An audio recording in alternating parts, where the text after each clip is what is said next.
Howdy, folks. Here we are again. It's been a long time since you looked at me. Wait for it. You're like, it's been. It's been. My favorite Canadian story to tell is that my aunt has a Bare Naked Lady song named after her, which is a good Canadian story. That's pretty excellent. I think I need to hear that. Oh, Bare Naked Ladies used to hang out in Moncton, of all places.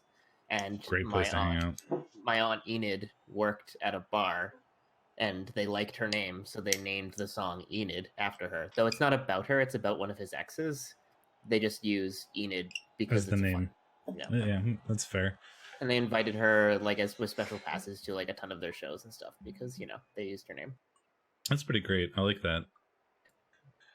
Anyway, this is SteakDora the Explorers, week 3 of us recapping REL 1 and 2A of season 13 of REBBL. I missed last week because I was on vacation, but we are returned and we'll get to see what happened. I have no idea what happened last week, and I have no idea what Steak Fed TV, Super Mittens TV. I don't know which one is better. He had what was the best one? There was the obvious Fedora. Right. That's pretty good. Fedora. Yeah. Oh man, that's pretty great. I have no idea what was predicted in my stead, but apparently it can't be much worse than what I did when I was recapping Tipsy 2 weeks ago and somehow managed to get every prediction wrong. It was definitely better than that. I think in the end, Fed got more right than I did. Well, we'll find out. But it was a mixed bag, as I recall. And this week, since you guys went over some of the teams last week, we are looking at matches this week, which means I'm going to be pretty far behind by the time we get back to looking at teams again. But, that's fine. You can provide me context. Next week. Yeah, you can provide me context if there's anything crazy that I missed. But we are watching one match from each of the divs, and then we'll take a look at the results, and then we'll do predictions, and then I will go play my REL game shortly afterwards. So if you want to watch that, feel free to stick around after. I don't know whether I'll drop the stream and come back. It depends on how long this takes. So speaking of how long this takes, shall we start and get into this? Sure. First up is Volcano versus Travel Scrabble. Mongooses lose versus Travel Scrabble. So Killer Chorfs versus whatever the fuck you call this Necro. Unfair, probably. The unfair Necro team? Yeah, Scooby and the Gang versus Volcano or Volcano, depending on who you want to believe. Chorf chose to kick. Fans went to the Chorfs, and the weather. And the weather is nice. Are you ready to go? I'm at setup. Let's do it. 3, 2, 1, go. Just going to preface this episode by saying I am still very ill, so I will talk less and be a lot dumber than normal, which is, you're like, how could you be dumb? I'll manage. Just wait. Don't worry about that. I was going to mention that in the intro, but I forgot about it. There's a reason why we're doing this a day late, and that's because you felt like dying yesterday. I feel actually worse today, I think, but I couldn't push it off another day. No, I'm not going to have any time between now and when I leave again to do anything. That's what I thought. It's fine. Tristan was like, you don't have a lot of processing power when you're sick. And I was like, yep, I'm a real idiot. She goes, yep, it's kind of cute. Oh, no rock being thrown. Ball landing demurely next to the IG5 Wolf. Yeah, recap game. Then tomorrow is my D&D night because, stereotypically, as a nerd, I have to have a D&D night. Chaos Cup podcast recording on Saturday. My clan game Sunday. I like it's a 3-die, and if he didn't get the knockdown, or he can choose not to follow up onto the frenzy here, so he keeps his wolf fairly protected. Yeah, this stand firm doing work. Blitz this rookie Chorf. Interesting. More likely to remove the Hobgoblin. Certainly. Yeah, that's fair. It just means that he could take a hit back on Wesley Pipes, but it is a non-Mighty Blow hit, and it is stand firm. So if he doesn't get the knockdown here, I think we're going to see a nice hit back, and we're going to see a good foul come in here on Darkwalker, I think. My D&D night is on whatever night people are free, because the people I play with have variable work schedules, so we have to schedule it specifically. Yeah, we're trying to figure out what ours is going to be, and failed to pick up Doesn't reroll it. I think that's smart. Doesn't need to. Can't. It really tempting to reroll it so you can get that nice foul. By the way, there don't seem to be any inducements of note. Oh, there's a babe for Travel Scrabble. Hey, how things are going? Very obvious Twitch bot. How is being banned treating you? You should go back and watch Fed's recap, at least the part where he does an impression of you, because it's perfect. Is there an impression of me? I need to there's hear a that. perfect impression of you. Doesn't pile on. Fears the dirty player. A very short turn from the Chorfs, not really getting a lot out of that. Man, Cat, what do you want from me? That's my microphone. Gonna get a nice mighty blow hit here. Cat! I'm sorry, everybody. Jesus Christ. My cat just stepped on my mouse, moved the camera like crazy, and knocked my microphone over. Nice. Oh my god, I'm sorry, friends. I can't see. Don't stand on the keyboard. What is your problem? Assistant streaming. Oh, Melon. You're not being convenient. Was gonna push the block guard Chorf or Hobgoblin into the line for a good foul, but he KO'd him, so not necessary. Is gonna go instead for a foul on the down Chorf and gets another KO. Any removal you can get on a Chorf is such a big deal. They're like such a and no important bit of send the off. team. Dirty player was what did it. It's gonna be a stun otherwise. Dirty player, what done did it? Hi. Is that dirty player canceling out Thick Skull? It is, yes. We were talking about this in rookie chat recently. The combination of Thick Skull and Stunty. So if you have Stunty and Thick Skull, you are you're KO'd on a 7, but you're stunned on an 8. That's very weird. Yeah. So it's like it makes you moderately worse than a normal player because of course 7s are more common than 8s. So it's like 44% versus 41. I did all the math for fun. That sounds like the type of thing you would do for fun. If you are, where is it? I've got it pinned because it was fun. That is really entertaining. I like the weird interactions that you get like that sometimes. If you get an armor break on a stunty double niggled player, would you like to guess what the odds you remove them? 80%. Non-mighty blow. Like 80%. Yeah, 83. There you go. Yeah, because well, it's right? What armor is the? What did you say the armor was? Oh, no armor. So it's just removal. if you got a break, what was the removal rate? And it is 83. Yeah, I know, right? Well, it's like 50-ish or whatever to roll above a 7, right? And then add 2 to that, and since it's a normal distribution, it's going to increase it like really strongly. Okay, to bring things back to this game, it looks like Wesley Pipes stunned himself or got stunned. Yes. Damon Ball hit him back and got a stun.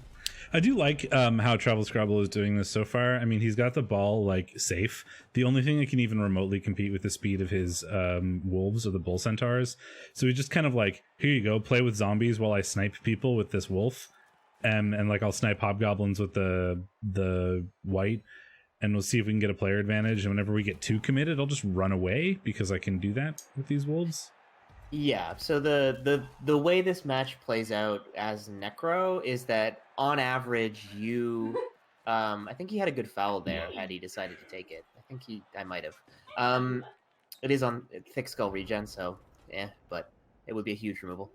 The way you play this as Necro is you just have to limit the mass amount of blocks you're gonna take. Yeah. And your regen wins you the attrition war in the long run most of the time. And if you can do stuff like, throw your wolf at the bull centaur, use the claw mighty blow that you have, or at any number of any Chorf that you can remove or stun, even just pushes that block disparity even slightly more in your favor because they have less guard and less assists to get kind of bunched up in your sort of zombie clusterfuck. Yeah. So any removals look super valuable. And the Chorfs win this by basically basing and forcing you to take more blocks than you would like to. Now, the problem with that, of course, is that Chorfs aren't really a great bash team. That was a straight success. Didn't even need break tackle. People think about Chorfs as a bash team, but they don't really have a lot of strength or a lot of guard pieces.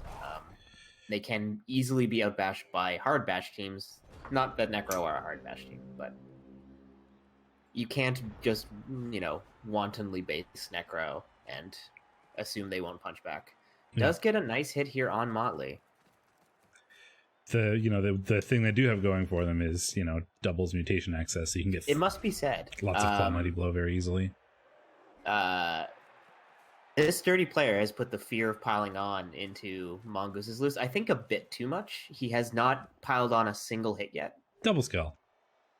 Gets at the kid, and there's a piling on finally. It does nothing. Muttley too strong. But like, for instance, he could have piled on here on this zombie, I think, fairly freely. It does kind of take away assists from Quicktooth, and yeah, he did just give up this entire half of the pitch, unfortunately. Ow. But he is down 3 players, so not surprised that this drive is basic. Yeah, I think Zeta is saying what you were getting at, right? Like, Chorfs have a hard time with, teams with more strength 4 than they do that have similar amounts of guard, because they don't have the like solid chunk of strength access linos like regular dwarves do. They make up for that with mutations on doubles as well with bull centaurs, but like they don't have as many players to just throw into the meat grinder that are going to be effective there compared to like, the guard strength 4 type players. Who made the mutation on doubles very easily? I think I missed that. It was probably me. I don't know if I said very easily, but they get mutations on doubles, which is, nice. If I said very easily, I mean, that's on average you should have at least one by the time you've leveled all of them, because there's 6 Chorfs and it's a 1 in 6. Gonna get another hit on Muttley here. Another claw palm hit. Once again has to reroll for it though. The sidestep. If it wasn't for sidestep, that would have been a lot better. Again, not a break. Pile on. You're slightly ahead. Sorry, I'll pause. Finally got a pylon. There's the pylon. Yeah, stun on Muttley Jr. But like, this is kind of what I was alluding to before, right? We've got this like zombie pile up in the middle. The Chorfs are punching stuff, and they're like, "Cool, we're Chorfs, we're punching stuff." And the Necro are like, "Great, time to leave." And then Muttley 3 has just kind of left, and the Chorfs do not have the speed to do anything about this, right? Like, if the Chorfs are like, "I'm going to stay over here and keep punching Muttley, and maybe force you to score, and I'm going to send this Bull Centaur as a threat ? Yeah, it's the Nurgle like agi team sort of defense where like they're too far away for me to like actively do anything useful. I'll send one token threat down there so that there's some pressure on him, and then the rest of my time is going to be spent trying to remove as many players as possible to make him feel like he needs to score. And when he does score, I'll have an easier time, counter scoring, because there won't be any players left. Hobgoblin holding strong. Zombie not holding strong. Oh, it was a 1 in 9. I was like, when did it become? When did it become Chorf turn? No, it was it was a. It's worth noting. There actually was a decent hit on the ball. There, another dub skull. Not great dice from Bull Canoe so far. Has used all of his rerolls in either dub skulls or greed reroll. He's gonna base up this zombie aggressively, I think, to keep some he has pressure break on the tackle ball here. I was like, how is there a hit on the ball? But he has break tackle, so you could have cut a corner if you wanted to. You could have done I think it would have been a 4+. It wouldn't have been great, but you had a 4+2 die on the ball. But he has he could have, if you double GFI'd and cut a corner, I think you could do it. Look, regen is a thing, so Travel Scrabble still has an enormous bench. It's the Sean Man clip from earlier. It's like, well, at least I still have a bench, he says immediately as one of his players dies. And he goes, at least I still have no bench. Like instantly after. It was in the clipping competition like last week, I think. It was very this Notting Clan, I assume? No, this was his Nurgle team. It's like, I still have a bench. It was like, oh no, I still have one bench as one of his routers died. I think there. So both bulls pressuring down here, but they are going to be a little exposed. I like that Muttley just hasn't gotten up. Ooh, random injury. Well, not random. It's a mighty blow hit, but yeah. Well, that's key blocker out. Well, it's any Chorf blocker out is such a big. It's like, lizards and Saurus, right? Any of them being down is very annoying. Yep. And another knockdown here. I think we're going to see. Oh, no piling on. I definitely thought we'd pile on. I feel like you'd pile Wait, that on. Why didn't you? Oh, it's not piling on. Never mind. I'm just forgetting that Muttley doesn't have piling on.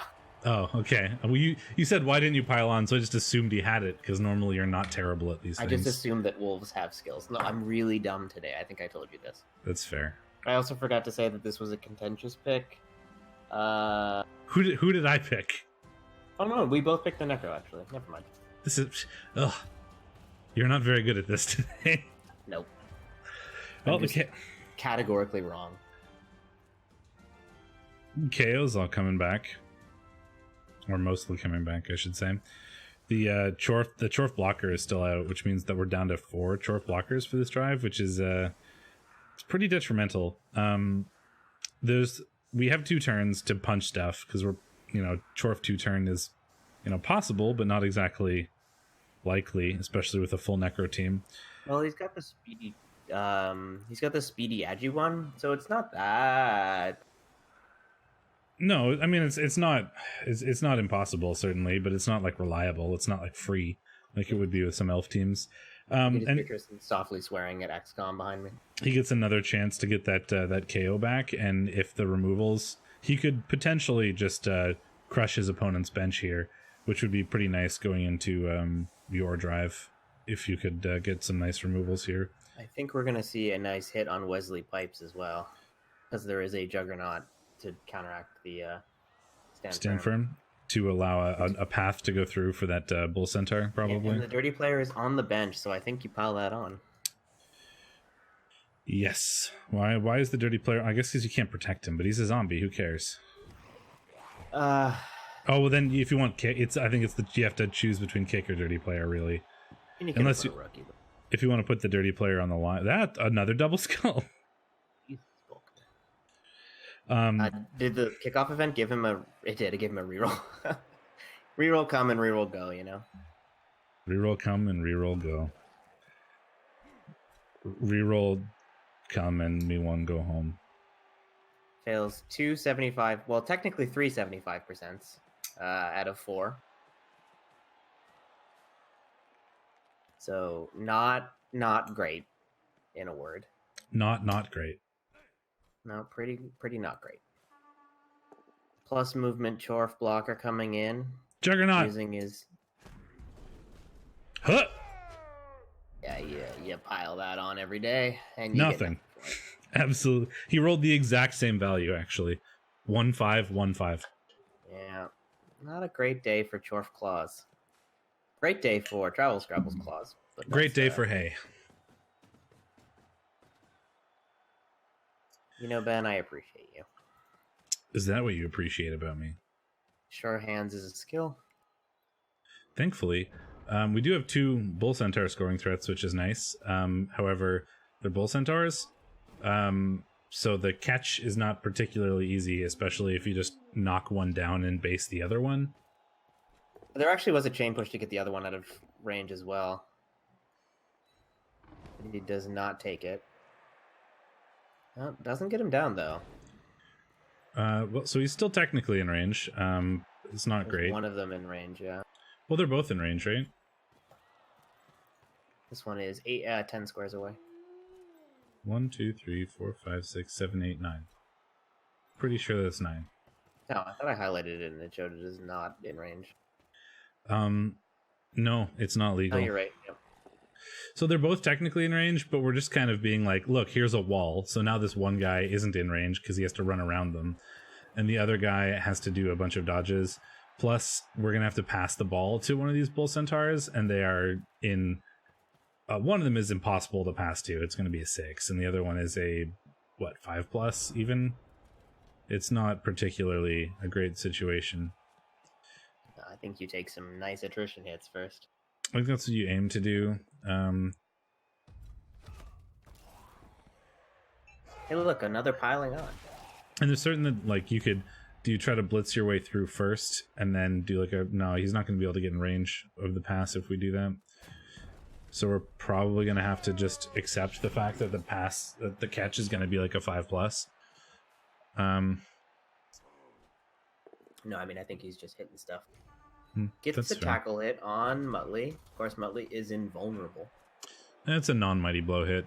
My wolves may differ. Your wolves also aren't agi whatever. Oh, he's only edgy 3, but he's also strength 4. Yeah, I just remember my horrible experiences playing. Oh, there's the skull on Mighty Blow. Not punished, at least. He's fine. I'm surprised he hit the... Oh, I guess because is that...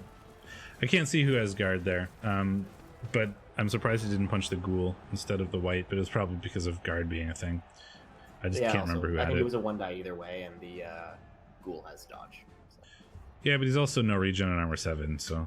Extra KO rolls, getting the blocker back. And that's kind of what you care about. Yep. Yes, unskilled hits are what wrecked me in my only playoff game. I took 2 perms to them, I think, on lizards from zombies on a Necro team. Necro? Yeah, when I played... playing against the Necro team. Uber the Noober had double palm wolves, and his zombies AV busted my Crocs and AV busted a Saurus. You said, like, I don't know, in my mind, you had said earlier, like, not my wolves, and then you were talking about playoffs and then a Necro team, and I was like, you weren't in playoffs with Necro, because I was thinking of your, like, Necro clan team that one time, and I was kind of confused about that, but then I remembered you played a Necro team as your lizards. Long story. Yeah. Relevant. There are so many skills on Travel Scrabble's team, it's so hard to see what player has what. Like, it's almost annoying. Like, look at this cluster of fuck. Like, how do you tell? It's so hard to determine who has what there unless you, like, zoom in. Well, now we get to go to the Chorf drive. They still have a full team. So I like their chances right now of being able to at least tie this. And as... if I was the Chorf player here, you know, you're probably, especially so early in the season where you don't, like, have to win 100%. You don't need to do the risky thing to try to win. I'd probably aim... like, I would play assuming that I'm going to make this a tie, and if I happen to get, like, crazy removals on, like, the first 2 or 3 turns of this drive, then score early and see if you can turn it over. But that's going to be pretty removal dependent. Otherwise, you probably just aim for a 1-1. But we'll see. You have to see how the blocks work out. Because if you leave the Necro with enough players, they can probably pretty easily, you know, 3-turn or 4-turn or whatever you leave them with. And then they just lose. Skull both down is a good result for the Chorfs, but I have seen so many goddamn 1-9s and dub skulls. There's another one. These Chorfs, oh my god. Like, okay, the both downs are, you know, acceptable, but their block dice have not been particularly useful. Neither of their claws, to be fair. Oh, they got 2 KOs there. That's pretty good. There's a KO. Goes for a non-Mighty Blow hit.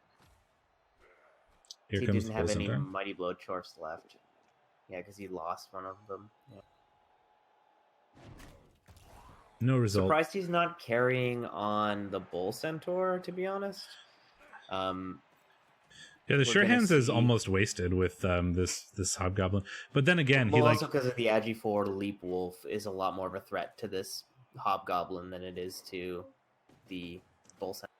yeah, the sure hands feels really wasted, but it was also his first skill in that bull centaur, and this hobgoblin was plus movement block agi, and then he was like, okay, I'm definitely ball carrying on the movement 7 agi 4, so I guess I'll give him sure hands.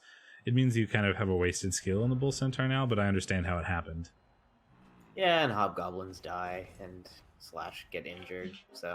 And yeah, in certain circumstances, like you said, with the like leap options, having it on a higher strength piece is probably worth the extra, you know, time you might have to spend getting it in his hands. Just a lot safer against leap or like wood elves or something. Isolated Chorf, getting him down, pushing him to the sideline, which is nice because he is now completely out of the play. Of course, you're not going to be able to cover this with disposable pieces necessarily. So yeah, the wolf is, I mean, it's strength 4, so it's not actually exposed in any real sense, but He's strength 4 blodge step. I mean, yeah, they're Chorf, so they have tackle, but he's strength 4 and there's guard on both sides now. You'd have to commit a hell of a lot of players to... yeah, and you to the sidelines too, where you'd be in risk of getting fouled. And you'd also I think be... we're actually going to take a hit on Top Cat, which I like because Top Cat is Nick. Yeah, and the other thing about that is since you're... And this hit is possible because of the glories of plus movement. Oh, I love plus movement. Does follow it. Ooh, was gonna pile it on, but injury happened anyway. Slightly add. There's the block. Injury. I was gonna say trying to hit the wolf puts you like so many of your slow players on the side too. You've just already insta committed to that side. We tried to dodge out afterwards and fail. That is an extremely exposed ball. Did he mean to do that? I really hope not, because that's like the most exposed. I mean, it's you have a 3+ to 2-die the ball twice. You have a 2+ to 2-die the ball. Or well, can you do it twice? Yeah, 2+2+ to get a frenzy hit on it, but you don't need to cut that corner, do you? 1, 2. Oh no, he does. No, you don't. 1, 2, 3. 1, 2, 3. No, you can do it with 2 GFIs. 2+2+ to 4-die this ball. Yeah, like you take this 100% of the time. Like when I play Nurgle, I'm like super happy to have a 3+ to hit the ball, let alone a 2+ to hit the ball twice. I feel like that dodge, if that wasn't a misclick, was definitely a mistake. Like it leaves your ball so exposed if you fail. It's like the failure state problem. You know, yeah. It's probably theoretically better to do than not do, because otherwise your Chorf is exposed. But if you fail that, you're screwed, as we just saw. Yeah, so we do have a hit to free up. Can you get an assist in here? Yes. This guy can assist. This tack. Oh, he's going up. What? Oh, he's not going after the ball. I mean, maybe he's going to try the 3+ pickup, but this is in tackle. Oh, there's no dodge anyway. No. So we got a 2+, 3+, 2+ to get the ball safe, or like, and by safe I mean just out of the tackle zone of the wolf. Can we get it safe afterwards? Do we have enough movement to do that? He's plus movement, so probably, right? 3, 4, 5, 6, 7. We can get kind of safe. Okay. Good. With 2 GFIs, you can get fairly safe. With 1 GFI, it's acceptable. With 2 GFIs, it's better. So threw some dice at the problem, and it worked out. Happens. Sometimes you just gotta chuck them cubes. Dr. Johnson is stunned. Oh no. What? That was a weird replay thing. Yeah, where like the flesh golem moved before the thing came on. Yeah, before next turn. I also had that, yeah.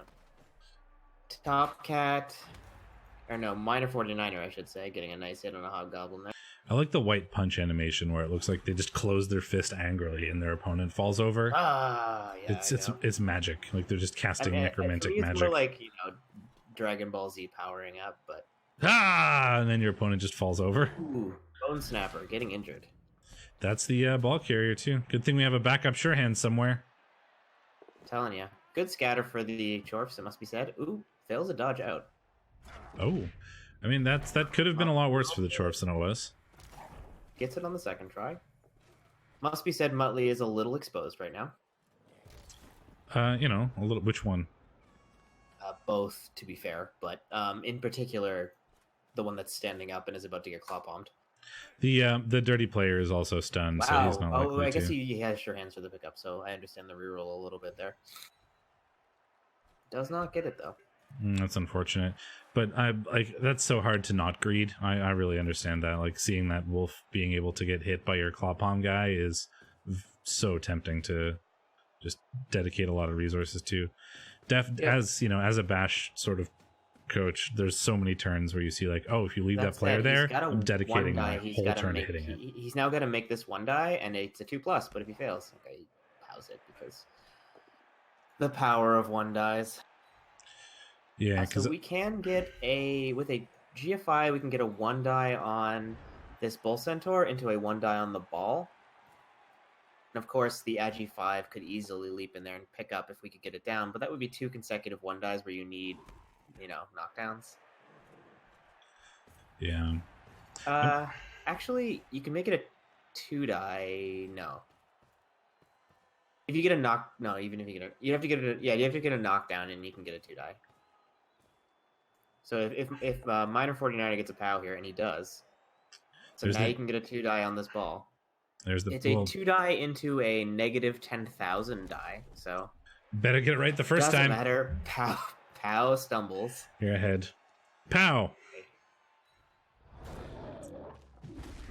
I will say Travel Scrabble's block dice have been less useless.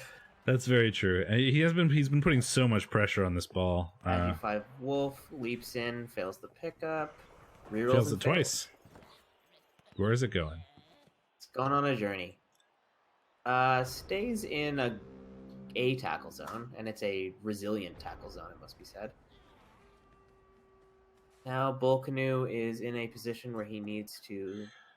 The annoying bit is that the bull centaur that you're likely to carry on is stunned. So like, if we want this ball to be not on the floor, which we kind of do with an Agi 5 wolf flying around, oh my god, there we go. Yeah, just not getting the fucking knockdowns. The leap animation for wolves is one of the few times where a player that doesn't have a built-in leap animation actually looks good.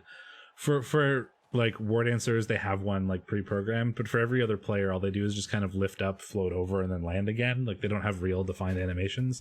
But for wolves, because they're on all four legs, it actually looks kind of like they're jumping, which is kind of cool. It looks good. Casual 1-die POW with a claw palmer.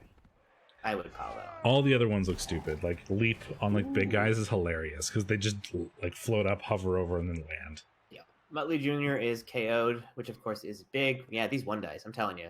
Good lord, man. Just roll 1-dies. I wouldn't make that 1-die. Yeah. Good call. Agi 5 can very easily dodge out and pick this up. We're starting to become under quite a bit of pressure here. I mean, we don't have any good... Like, we don't want that ball just on the floor with that Agi 5 wolf about, because he's got a 2+2+ to get it pretty much wherever. He does now, so... He did before. It was a great scatter. Even without that block, it was a 2+2+. So you, like, I think the Chorfs really wanted to get that in their hands last turn if possible, but the only options they had for it were hobgoblins, and they were all pretty tied up. Because now this happens because Agi 5 is cheating. Passes it casually to the white catches it. That's gonna be... That's the game. That's a GG. Well, actually, the wolf has a... Or not the wolf, the bull centaur has a hit. As I've said so many times, as a non-elf team going up against this Travel Scrabble's Necro team, you're like, your only hope is to remove that Agi 5 wolf. As long as he's on the field, you will lose. You need to make him go away. Like, that's the only way I managed to win against Travel Scrabble last season. He wanted to double chain push this Chorf into range for a hit, and he fails. Sure feet. That, like, as long as that wolf is on the field, you have it's so hard. Doesn't even roll any blocks. Just nope. Which is... I feel like you just take, like, Chorfs cannot score twice in 2 turns. Like, it's not gonna happen. So just taking that is... I might have hit some stuff first. Is just gonna guarantee your victory, really. The, like, green and black checkered uniforms look like a video error. Like, you know when your video file gets corrupted and you just get like the weird green and black screen? It looks like the texture files don't load, yeah. Yeah, it looks like it's uniform not found. It's I'm channeling Wolfram here a little bit, I think. It looks like uniform not found. You never do that again. Okay. Complain about somebody's uniform? Never mind.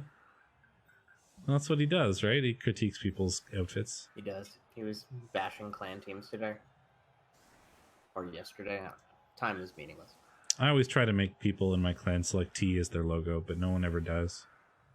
We got everyone but McNaughton one year, and then McNaughton, of course, fucked it up. Yeah.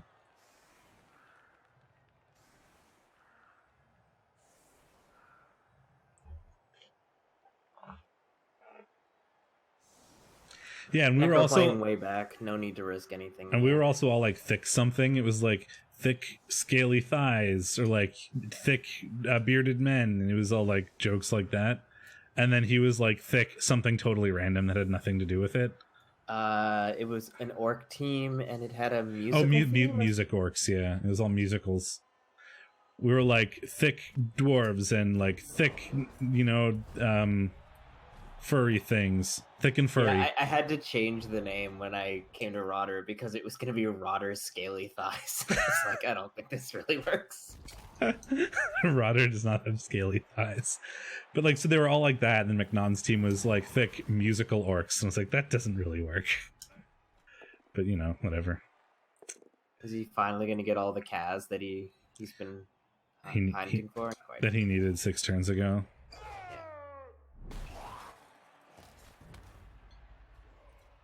I don't even know if you can try to score here. Yeah, not really.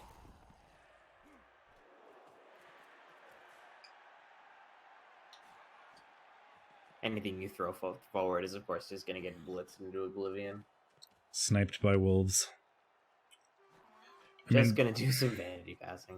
I mean, I think at this point, you might as well. Like, you're not scoring twice in 2 turns. You're going to have a hard time scoring once in 2 turns. You double GFI for a Bull Centaur hit? I guess so. It is a... Oh, no, you don't. That will be a GG. Wolves could take a hit on this hub. No, they can't. He failed. No more vanity passes. Oh, I see. This hobgoblin. Yeah, I mean, we're probably going to punch him. You might as well. I think this is a 2-die into a 2-die, so... Can you make it a 3-die? No, you cannot. But 2-die into 2-die is fine. Ooh, Dub Skull. That would be a spicy way for Muttley Jr. to die. Quad Skull on turn 16. That would be pretty spicy. I would be really happy. No offense, Charles. I think anytime a legend dies, people are just happy in general. Comes in for a foul. Necromancer's still up, so he's hoping to get a free zombie out of it. Yep. Might as well. Does not. Gawk's Evil Ball remains a hobgoblin. Does not get to become a zombie with a not found uniform. And there we go. I think, I don't know who predicted what, but we both predicted Necro, we I think? both predicted the Necro. Okay. So we're both right. Yay me! Alright, I will bring up the title screen as to not spoil anything while we jump into our match for 2A. 2A. 2A? Like, I'm just, like, questioning you about the fact that it's 2. For Canadians, at least. Yes. We're looking at the Fogmire Fen Beasts versus Thick, Rich, and Creamy. So Jimmy Burrito versus Rolling Red. I didn't realize till right now that we'd be watching 2 Necro teams, but they're pretty different Necro teams, so, you know, that's fair. Yep, and Rolling Red is a very different Lizard team, so. I predicted the Necro, you predicted the Lizard. Oh, you got that right.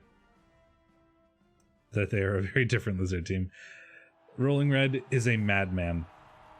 Oh, right. You said you told me that science experiment level, didn't you? So I get to see what he has? Yep. I will get to kick off. I think I told you what he had, didn't I? You did, but I'm acting feigned surprised for the stream, but you just ruined that. You're welcome. I was trying to create a narrative. Being entertaining, you know, that's kind of what our job is. Except we don't get paid, so it's what our volunteer is. You know. Where is science experiment? I get to act feigned surprise when I find out he has dirty player, which is interesting because it's doubles. Like, I wonder what science experiment was going to be if he didn't roll doubles, but he rolled doubles and then took something weird. I don't know. The whole thing has a very unsatisfying conclusion to me so far. Anyway, we're in the rain. Are you ready to go? Yeah, that's what I said on the stream as well. Was I was like, why? I really wish it had rolled normals because I wanted to know.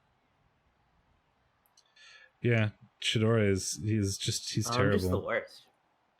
I can't even rebuke you. I'm sick. I've got no brain cells left. Shall we start this? Yes. 3, 2, 1, play. It's in the rain. Fogmire Fenbeast chose to receive in the rain. They do have an Agi up skink, so it's not entirely insane. Yes, that's going to make that a bit easier. Tech. I was going to say... I mean, that's exactly what I thought the time that I played Brett's in the Rain and failed 9 straight picks. Man, Brett's in the Rain.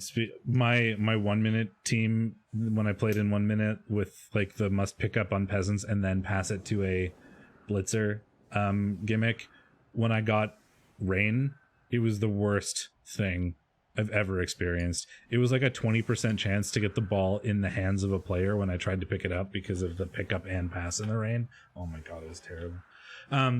Anyway, yeah, the agi up skink, like you said, makes it less terrifying, but if this was the rain without an agi up skink, a 4+ with no sure hands easily available is pretty terrifying for lizards. All these moments will be lost in time, like Brett's in the rain. Yeah, no? And I don't get the reference. Blade Runner? I've never actually seen Blade Runner. You are the worst nerd. It's true. Nerd card revoked. I'm just no Friday night D&D sessions will save you now. I'm not a like media nerd, I guess. Like I don't tend to watch a lot of movies or TV, like even if they're for IPs that I enjoy. I'm too like unable to pay attention for very long. I don't have I've never been a big like movie or TV consumer type person. It's just so there's a lot of stuff I haven't seen that I probably should have. It's a nice mighty blow hit here on this injured wolf or injured white who gets injured again. He got better though. Regions. This is why the lizards can struggle in this matchup. They get a lot of hits, but their injuries don't tend to stick, and the Necro are good at sniping pieces, and the lizards have very snipeable pieces. Are we going to foul a zombie when they have a bench? Are you insane, Rolling Red? He is. We've established this. There, science experiment is gone. See? That's a 90k foul on a rookie zombie worth 40k. Justified. I was going to say, at least this drive will be a bit easier because we have a player advantage now, but we don't anymore. You know how I know Science Experiment wasn't going to get Sneaky Get? Because he already has a Sneaky Get skink. Just Rolling Red is both infuriating and lovable at the same time. Like didn't even try to pick up the ball first. So now the Wolves are coming for these balls. I have no idea. I'm so confused. Man, like to bring things back to slightly more strategy discussion. Yeah, like Necro are very good at sort of sniping players because wolves and claw and stuff, and lizards are like the Saurus are so much more valuable. Like Saurus are undercosted, so they're really really important. They're very valuable. Like losing one Saurus is worth more than losing one player on like another team.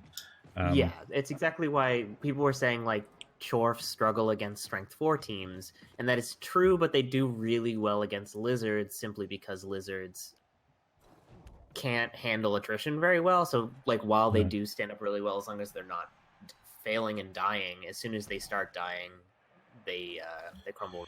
Yeah, pretty vulnerable to player advantage situations. Yes, this situation definitely screams dominance asserted to me. There you go. There's another one. This one does not regen. Player advantage reestablished. Yes. And that is a really good zombie to remove, it must be said. That is a... Hey, look, the rain. Was the rain what done it? He doesn't fail. It was the rain what done it. You know, this is not quite a screen. Still not quite a screen. Still technically a screen. There's a 3+2 die on the ball. Oh, one die fail. Never mind. the player advantage has returned to normal.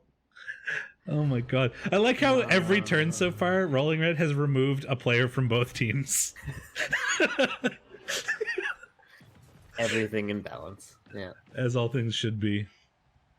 So he's just trying to keep it fair, you know? Like if I remove one of your players, very clearly I've got to remove one of my own. I've got to keep things fair. Claw Mighty Blow murder Thulek. I'm so happy we watched this. Oh, man. Actually... The skink doesn't have sidestep, so we can just surf him here. Yeah, it's true. And we do, and he's hurt. I'm already pleased we chose this game. It's turn 2. You know, I looked at it early on, and I was like, there weren't that many injuries. I didn't realize they were all going to happen immediately. Yeah. Oh, well, that's about as good a scatter as you could have hoped for. What the fuck? The game's just like, I want Rolling Red to win.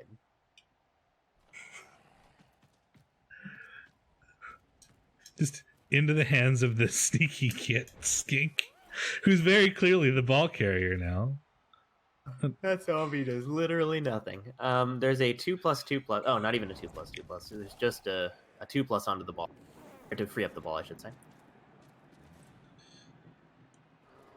Is rolling some other stuff first because. Why not? There's our favorite Saurus. It's the plus armor, minus movement Saurus. Don't tell me what my favorite Saurus is, because it's certainly not that one. Oh, fails the 2+. Gets the push at least. Yeah, I mean, I'd be pretty happy about removing the Agi-Skink regardless of what occurred elsewise. Even if, like, my opponent scored on this drive and made it, 1-0, I would have expected to end up down 1-0 at the end of their drive, and you removed their most important skink. Like, I would accept that trade, I think. Because it's permanent, right? That skink is just gone. Another bad one die. Is that surfable? Can Cheney get there? No. Cheney is not that. He's not a gutter runner. No. Zombies are too slow. Oh, no, the zombie can totally surf that. 2+2+ to surf the ball. Again. Yep. Do it. I would. I mean, yeah. The white can also get there, I think. With a 3+. Yeah. Jimmy Ritter is smiling. Yep. Well, I guess we know what's coming now. Second ball surf in 2 turns. Huh. Bye. Injury? No, he's fine. The sneaky get skink lives another day. Into the hands of another skink. Nope, but right in front of a different one. At least it's in the rain, so this lets the diving tackle get on the ball, which is really nice, of course. Yeah, and we're in the rain, and the Agi-Skink is gone, so even one tackle zone makes this pretty impossible for skinks to it get hold basically of. makes it impossible for either team to pick up this ball, but yeah. That looked like a 1 in 9 to me. Oh no, did make it. That white, I don't know if that was just me, but the animation on that white was super derpy. I didn't see. Like arms and legs just kind of splayed everywhere as he trundled along towards the flesh golem. This Saurus, Tredge, is the most annoying player I think I've played against in a long time. He's going to scatter the ball here. He's forgetting No, he's not going to scatter the ball. He's forgetting that stand firm is a skill. Yep. He had a chance to scatter the skink onto the ball, potentially freeing it up. Oh, I guess there's a flesh golem on the other side, so there was no good scatter there. Never mind. Oh, maybe yeah, that was just to... Okay. Okay. Even if he did scatter the ball, there was no way... That's what I would literally just said, yeah. Yeah, but I'm saying that to Jimmy. Jimmy says it was a whoops, but I don't know if it actually was, because like Shadorra said, there's nowhere that ball could have gone that was better unless it hit the flesh golem and he failed, and then it like hit your white and then bounced into the hands of the skink, and it's like pretty unlikely. Yeah. Everything else was just not ideal because it was still in tackle zones. Okay, he wanted to try it, so I guess it was a mistake. Thulek is out. No. Why? I've never had that easy of a time removing Thulek. He's always been a giant nightmare to me. And then we just, like, no problem. He's gone. See you later. I play Nurgle. I also have Claw Mighty Blow. I couldn't get him out. Lizards are so stompy. Thunk, thunk, thunk, thunk, thunk. So we do have a better scatter this time. Oh, you're ahead again. Imagine we did. He hasn't done it yet. Oh, okay. I'm just pointing it out. Oh, yes. It is better this time. Went the long way around for reasons, but that's okay. Reasons unknown. We get to knock down Cheney. He's fine. Okay. Oh, that's a terrible scatter. That was about as bad as it could have been, other than in the hands of a flesh golem. You're just gonna keep fouling. I like that you chose to foul with the non-loner. I don't understand. Oh man, I love this guy. If that was the dirty player. Would it have worked? Yeah, it would have. Right. Doesn't get the POW. Turns out the Blodge Stepper is a thing. For reasons. You do have a 3+ with a built-in reroll. 4 plus pickup, I should say. Fails the 4 plus though. Doesn't have the reroll left because he rerolled the block. Yeah.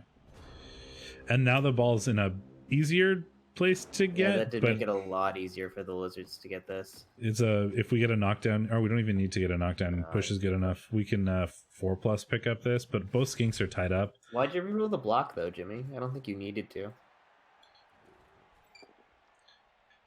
So now we're gonna have to dodge and probably try to pick up with the loner skink if we want to get a hold of this ball. There is another non-loner skink, but he has a much more difficult route through, right? Yeah. I say much more difficult. It's like 1 extra dodge. But oh, we're not. Are we gonna go with the? We can go all the way around with the regular skink, but then he's not gonna have very much movement left. Another injury, but another regen. It looks like. Let's see. Yeah, Irveth got better. That sounds like an ex-elf to me. It does, doesn't it? Single GFI to pick up the ball. Doesn't pick up the ball. I guess is saying... I don't know what he's saying, actually. He's just trying to make it harder. He didn't believe in the heart of the card. Saurus scoring threat. Yeah, it looked like something that wasn't thought out, yeah. Not like in a... It just... like a snap decision, kind of. He's surfing this... No, he's sidestep. He's definitely not surfing that guy. Ooh, almost failed it. Will the one remaining skink die? Nah, skinks are sturdy. There are 2 skinks, thank you very much. Well, one non-loner skink, I should say. This one gets powed. I really wanted that one to immediately die. Me too, so I could say there's 1 skink, thank you very much. But, you know, the Blood Bowl gods were not acceptable, or not accepting of humor today.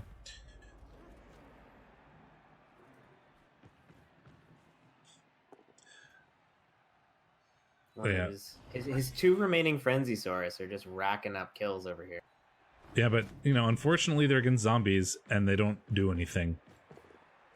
It's like, cool. Jimmy Burrito has a pretty solid bench, so... They're getting SPP, but it's not helping you actually win the game in any way useful. Wrestle. That's one way to knock him down. But, yep, Rolling Red straight up just saying we're not scoring this half. Aims to get some damage, but instead gets his skink punched. But he's fine. Gonna be tough for him to clear this. Well, he can't clear this ball up, I don't think. Maybe with chain pushes. These blocks aren't working out though. If he got the knockdown on that Saurus, he could have cleared it. Yeah, of course, but he didn't. Gets the 1-die knockdown with Cheney, which is nice.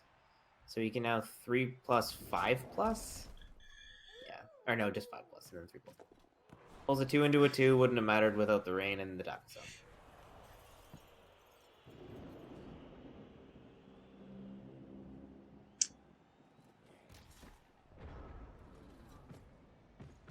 Without the rain and the tackle zone, that would have been a Mighty Blow hit on his Niggled Wolf. Gets an injury. Paris Stilton is probably getting better. Yes, I mean, there was no animation, so it's definitely getting better. You are a regen king today, Jimmy Burrito. Oh, man. I'll be in San Diego in less than a week, and I'm excited for Burrito. Speaking of Burrito. Oh, another foul. With an anti-assist. Cheney is fine.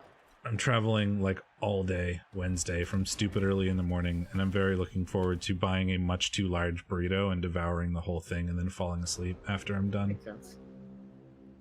It's a good move, I think. I'm just gonna burrito coma, like covered in like salsa and sour cream on my hotel bed. It'll be great. Blessed with great amounts of sex appeal. I know. 1-die into a 1-die, not getting the knockdown he needs to clear this ball up. So we are not going to score, I don't think, unless Cheney is a hero. Cheney's what the fuck? Just roll 6s, man. Except sweet Baby Bell Johnson doesn't. Oh, fuck you, Cheney. He does everything right, but he's such a ball hog. That was the best. That was the best shit ever. 4 plus 4 plus 5 plus, no reroll, easy game. Fails the 4 plus pickup. Or Gets the catch. Perfect scatter into the catch. I mean, not that it mattered, of course, but like it was just. That's really funny. Sequence. That was deeply amusing. Like, gets all the correct dice, tries to pass it, and then just catches it himself anyway. Oh, both swords staying out. That's not good at all. I mean, I know that is an understatement, but Double plus ungood. Because we now have 4 Saurus and 3 Skinks. yes. Does this team not have a Croxagore? Did I not notice that? I did not notice that. Where's the Croxagore? I mean, dead, obviously. It died. Yeah. Thulek and Lord Wheeze of the Juice staying out. Lord Wheeze of the Juice. Lord Wheeze of the Juice is a great name, I must say. I like more beer. That's a good Saurus, too. Fruity Loops go crunch. I really like Rolling Red. Yeah. Good sense A of fucking coon. What? Oh my god. madness. Yeah. Okay. Hello again, Kat. Do you want to say hello? Are you going to be nice this time and not knock my microphone off? Scream for me. Malin. She makes angry sounds. Perfect defense from the Fogmar Fen Beast is useful here. You can make it kind of hard to get a knockdown. Mm-hmm. Not, extremely hard, but No, but we can at least take players off of the Mighty Blow to sort of minimize the potential damage that we take on the LOS hits. yep, that makes sense. Speaking of heavy, so are Flesh Golems. Thump, thump, thump. Although we just diving tackled 2 of the 3 skanks, and all the Saurus are going to be tied up. Like, this is... Rolling Red is in a very rough position. Yeah, I didn't notice until right now that Jimmy only has 1 wolf.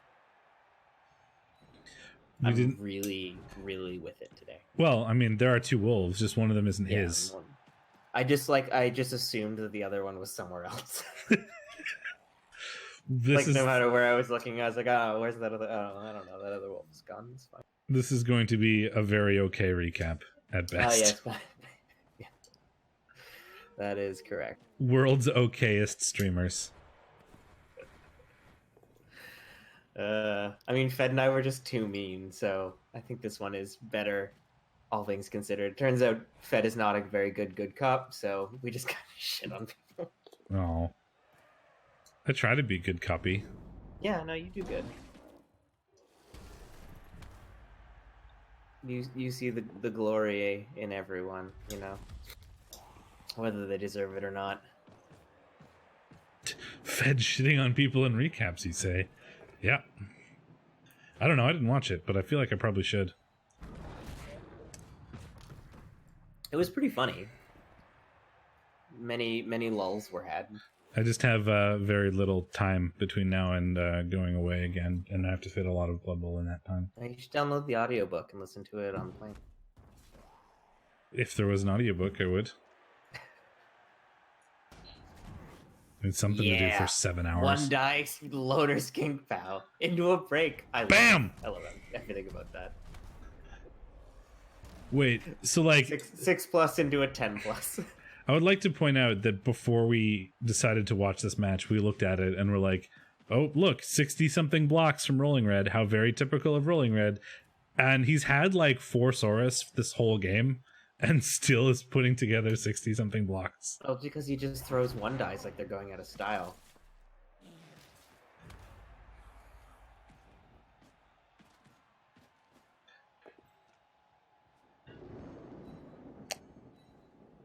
Speaking of POWs and injuries, potentially? No, he's just stunned. Wolfie is just going to casually walk up this side of the pitch. It seems like there's not going to be a lot of resistance on that front. Yeah, I don't think anybody's really going to stop Paris Stilton Jr. Could potentially... No. That's true. We did chain push Havarti makes you farty out of there.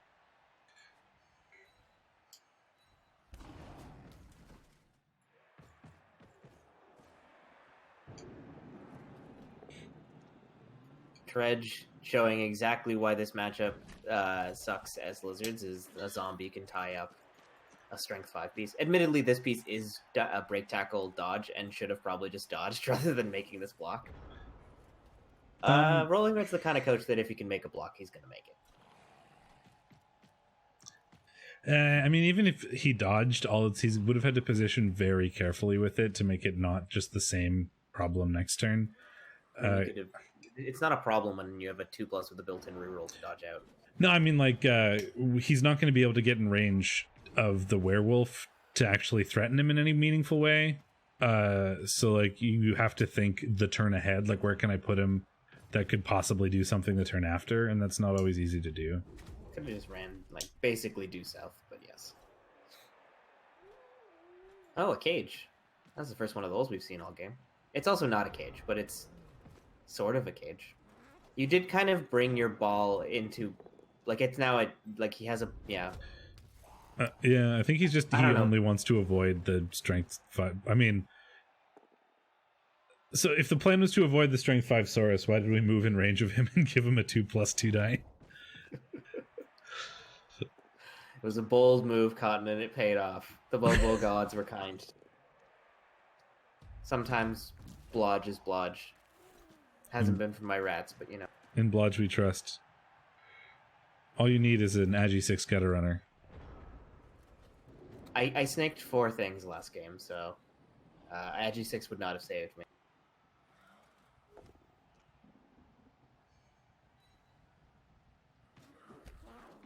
That's a fair point, Jimmy. That's often my response when people question me too. It's because I'm not good at this? Like, what else did you expect? Tredge goes down. I've never seen Tredge get knocked over this easily before. He's going down like a chump. This is not Tredge's game. Are we going to see a Saurus dodge? And by that, I mean we're going to see a Saurus dodge. I mean, yeah. I mean, what else do you do as Rolling Red here? I mean, you block the zombie with more beer, probably. And then you stand up. Oh, no. Tredge. Let's go for the Frenzy being a bit of a detriment here. And by a bit, I mean extremely detriment. I mean, I guess now we can blitz with the skink, but that's just Skink's already worse. he's already blitzed. He blitzed Oh, I with see. Snicker of the Snack. We Hey, can look. Screened off. Can't score. Perfect screen. Both coaches showcasing excellent screenplay. What an excellent screenplay that was. Definitely world's okayest recap. Our jokes are really I mean, so Jimmy can just score if he wants to. It is 1 GFI to do so, but then it gives Rolling Red 3 turns to tie, which is not terribly difficult with skinks. So he probably wants so this screen is less about physically preventing the score and more about just having players available to threaten the stall, like to prevent the stall. Yeah, I like this though. This is a good stall, I think. The skinks can stunty their way through this wall potentially and try to blitz, but it would be fishing for a POW, and you'd need to roll many stunty 3+s to. I agree. There's no real reason for Jimmy to score there, but I think Rolling Red is just setting up because it was possible, right? And not like he was going to. He wasn't trying to prevent the score. He's just trying to threaten the stall so that he can potentially turn it over or try to force him to score earlier than he wants to.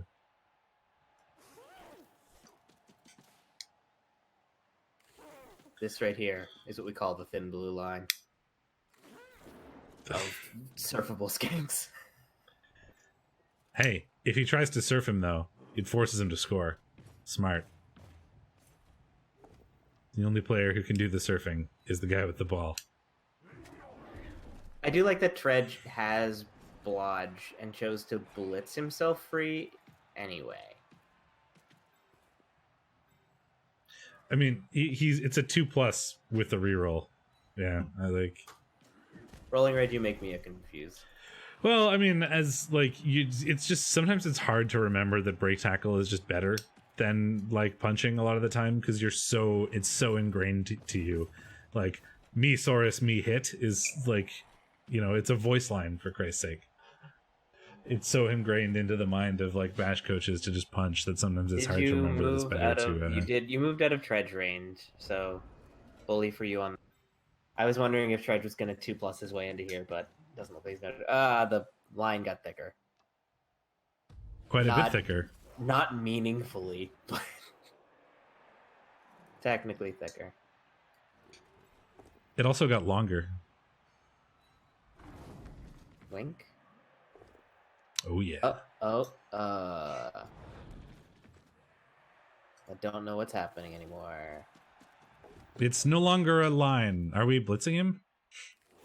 He already blitzed. Then what are we doing? Again with I don't think.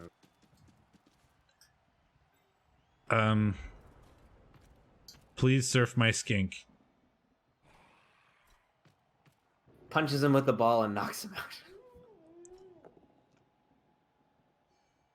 Saying, I don't believe you can meaningfully get in my way and stop this score, is what Jimmy Burrito is saying. I mean, he's correct. He does have a many 3+1 die if the skink doesn't die. That's my favorite kind of 1 die. Many 3+. Never mind, the skink died. Did it die permanently? Please. Fuck. We'll find out. I haven't seen Jimmy Burrito, I hate you. I do love the blodge diving tackle flesh golem. It's disgusting. Yeah, he's super annoying. Havarti makes you farty has been around for a very long time and is quite Best a staple. player on this team, easily.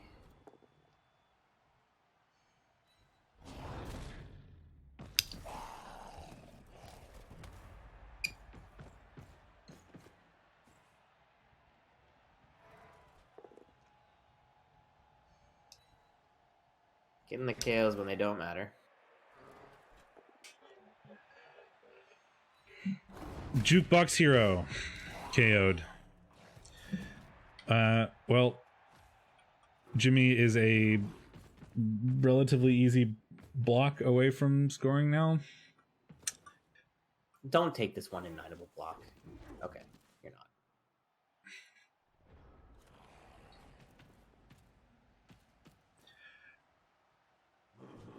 Just blitz the skink out of the way and then score. And then if the skink didn't dodge, you just punch him and then score. I feel like maybe not dodging might have been better there. I mean, it meant he didn't have to blitz if he didn't dodge, but he was not going to blitz. Like his only play that turn was punch the skink and then score. And it's not like Havarti was going to dodge out and then blitz. So if he only got the pushes, then the skink would still be in the way. Whereas having him dodge out like that meant we could blitz from the other angle and push him out of the way completely. I think leaving the skink on the flesh golem might have actually been better. Wait, especially did he dodge out of diving tackle and I didn't even notice. Yes. Yes. Yeah. So I also completely forgot diving tackle existed. Even without... To be fair, if he had used diving tackle, he could have got the flesh golem down. Though I think Jimmy Burrito would have elected to not use diving tackle there. I don't think I would have. I mean, even pretending diving tackle doesn't exist, I think it was better to just leave the loner skink on him than it was to dodge the loner skink out. Yes. Because if we rolled the 2 die and got like a double push or a skull push or something, then the skink is actually still in the way. And then we have to do... I mean, the ball carrier can then blitz through, but... which is still pretty likely, but it's more likely than... You're more likely to stop the score that way than... Because it makes your opponent roll more dice, basically. And it's a loner skink, so it's not like you really care about his life. So why bother dodging? Loner skinks are skinks too. No, they're not.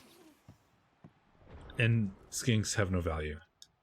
Wow. We don't care about skink life. Brutal. Savage. Right.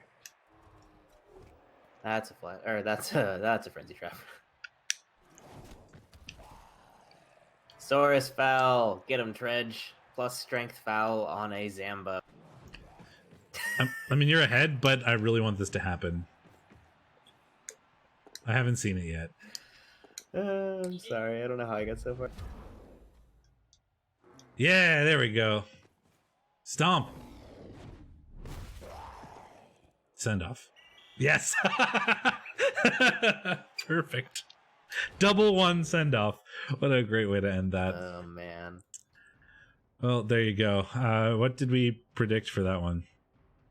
We predicted I predicted the Necro and you predicted the Lizard. So I get a point, you lose one.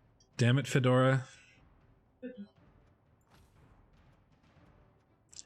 Well, let's go back to REL 1 and take a look at the results, shall we? Sure. You'll have to tell me what the predictions were because I don't know what they are. We watched that one. Subi and the Gang and Volcano. Me versus Grungy Desserts. We thought the bigger Nurgle team would win. Yep, and you're right. Even though you outpunched him. I did. Those all came very late in the game, and most of them were on Rotters. Like, I kind of removed his Rotter core, but that was pretty much it. This was a lot closer than I expected it to be. That one score actually came on my drive in the first half because he got both kicks he made all game were directly on the LOS, and then he got perfect Ds. It's like, oh my god. It was super annoying, and Borak, Lord Borak, like immediately double skulled on like the third action on my first turn. It was pretty great. There's a couple failed 2+ sure hands pickups. I made it a lot closer than I think it had any right to be, so I'm pretty pleased with how it went, even though I lost. And one of my Nurgle warriors leveled and rolled plus strength. So yeah, I saw that, the niggled one. Or the armor busted one, I should say. And then we had Nurgle versus Pro Elves. We predicted the High Elves. I forgot to write down what our prediction was, but it doesn't matter because they tied. So either way, it wouldn't. Hooray! 4 armor breaks versus 9 armor. That's not very many armor breaks for the Nurgle on an elf team. But 38 blocks, though it must be said they got 7 removals on those 9 breaks. So yeah, for lost breaks there. That's true. The removals. Voltrex Vanguard giving almost as good as they got in terms of blocks, but not in removals. Only getting. Well, they also got 4 breaks into 3 removals, but on 32 blocks, you'd expect more than 4 breaks. And they're all KOs. So some of them. Let's see what those KO rolls were like. 3 of the 4 KOs came back for the. So one stayed out for at least one drive, but that's it. Yeah. And the elves had 100%. Just all of them came back. Everybody was very very dedicated to playing that game. Yeah, 100% casualty, 100% wake up after KO, 100% pickup, 100% pass. Look at that. It's a string of 100%. 10% reason to remember the name. I don't know. I think it's 100% reason to remember the name. I don't know. Ars Goetia and Archangel's Will. My 3 remaining brain cells were like, there's some Joker reference here you could make. I mean, I could probably do that whole sequence if you really want me to. You don't need to, though. This is 5% pleasure, 50% pain. Yeah. And then we had Chaos versus Wood Elves. I predicted the Wood Elves, and you predicted the Chaos. And the Chaos. Yay, go me! 21 armor breaks to 4 armor breaks is 21 armor breaks on 29 blocks. Oh my god. 9 casualties and 4 KOs. Does Archangel have a team left? 2 deaths. So I'd play him next week. So maybe that could be good. Although failed lightning bolt too. So was not the game. No, not a good game for Archangel to say the least. No. Archangel rolled. Archangel succeeded 36% of his armor roll. Oh my god. Yeah. When Archangel plays me though, it'll be like the first time in like 3 seasons where he won't get a wizard. That's pretty funny. You know, as of right now, I think he actually out TVs me. With 4 elves or whatever it is, which is really funny. And then we had Pro Elves versus Brett's. This was a contentious pick, but it went to admin, so no points for anyone. Yeah, I think there was a scheduling failure or something, or they couldn't get a time that worked Choleric together. As I recall, and that is why he conceded. So, okay. Well, no Fellow reason Squad to could probably use the free gold and not death. So, All Stars of Chaos versus the Rowdy Rebel Rousers. I predicted the Nurgle, you predicted the Chaos, and it was a tie. I think when we were picking this, Fed was like, this feels like a tie. I don't know if it was this one. It did have tie written all over it.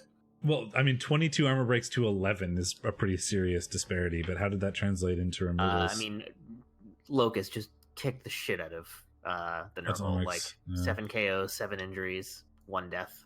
What was regen like? How did that not? I guess mostly Rotters, because this is Atomics, right? And Atomics is a ton of Rotters. Oh, right. He's like a full 16-man bench, and if those occurred post-score rather than pre-score, then it doesn't really... It may have been what prevented the 1-2 rather than making it a win. Yeah, he only rolled regen 3 times, so 4 of the... most of those are Rotters.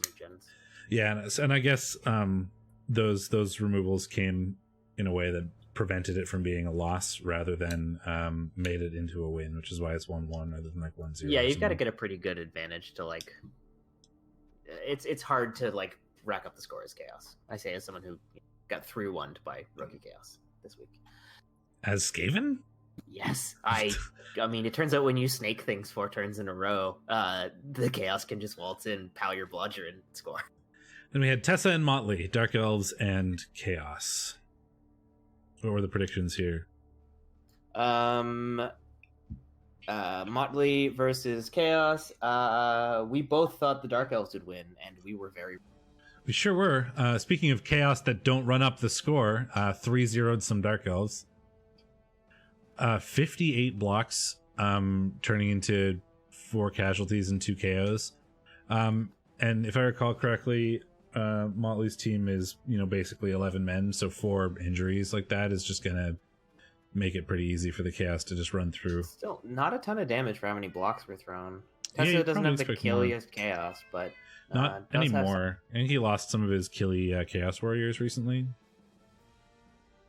They're like a bit more. He's got like the guard stand firm kind of players left, and the ones that were more mighty blow have vanished. So yep.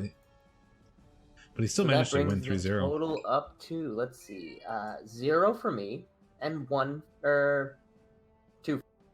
Good thing that I lost like 1 million points last week. Oops. Yes. Well, you're catching up. So let's predict this week. I was about to reference like the Delta, and then I was reminded that my boss at work, who admittedly does not speak, he speaks English as a third, always says the Delta difference, and it makes me want to die. The Delta difference? Yes. Instead of like, just saying Delta means difference, and he's like, the Delta difference. Oh man. Yeah. What are the first and second? I assume one of them is French. As a second, Arabic and French. Okay. He is a Lebanese man. I like the very specific errors that come from particular accents. This is totally irrelevant, but like speaking of people who with English as a second language, it always pleases me when like you get the same patterns because it's how their normal language works. Like people that's from India will often use like the word "the" in weird places because the French will normalize things really strangely. Yeah, and it's very like consistent because it's just how their language works, and I find that very entertaining. Like it's really cool, right? Like to see the patterns of a different language than your own show up in yours because that's how they're used to speaking. It very much like illustrates the point that languages are not just like you can't just translate words. There's different systems to how they work, right? Anyway, yep. I think it's cool. But he's also basically the bartender from the Boondock Saints. Like he's constantly mixing and matching his metaphors and idioms. Oh, that's great. It's very entertaining. I'll just like kind of like quietly tell him what the correct thing is, and he's like, "Oh yeah, that right." Oh, that one.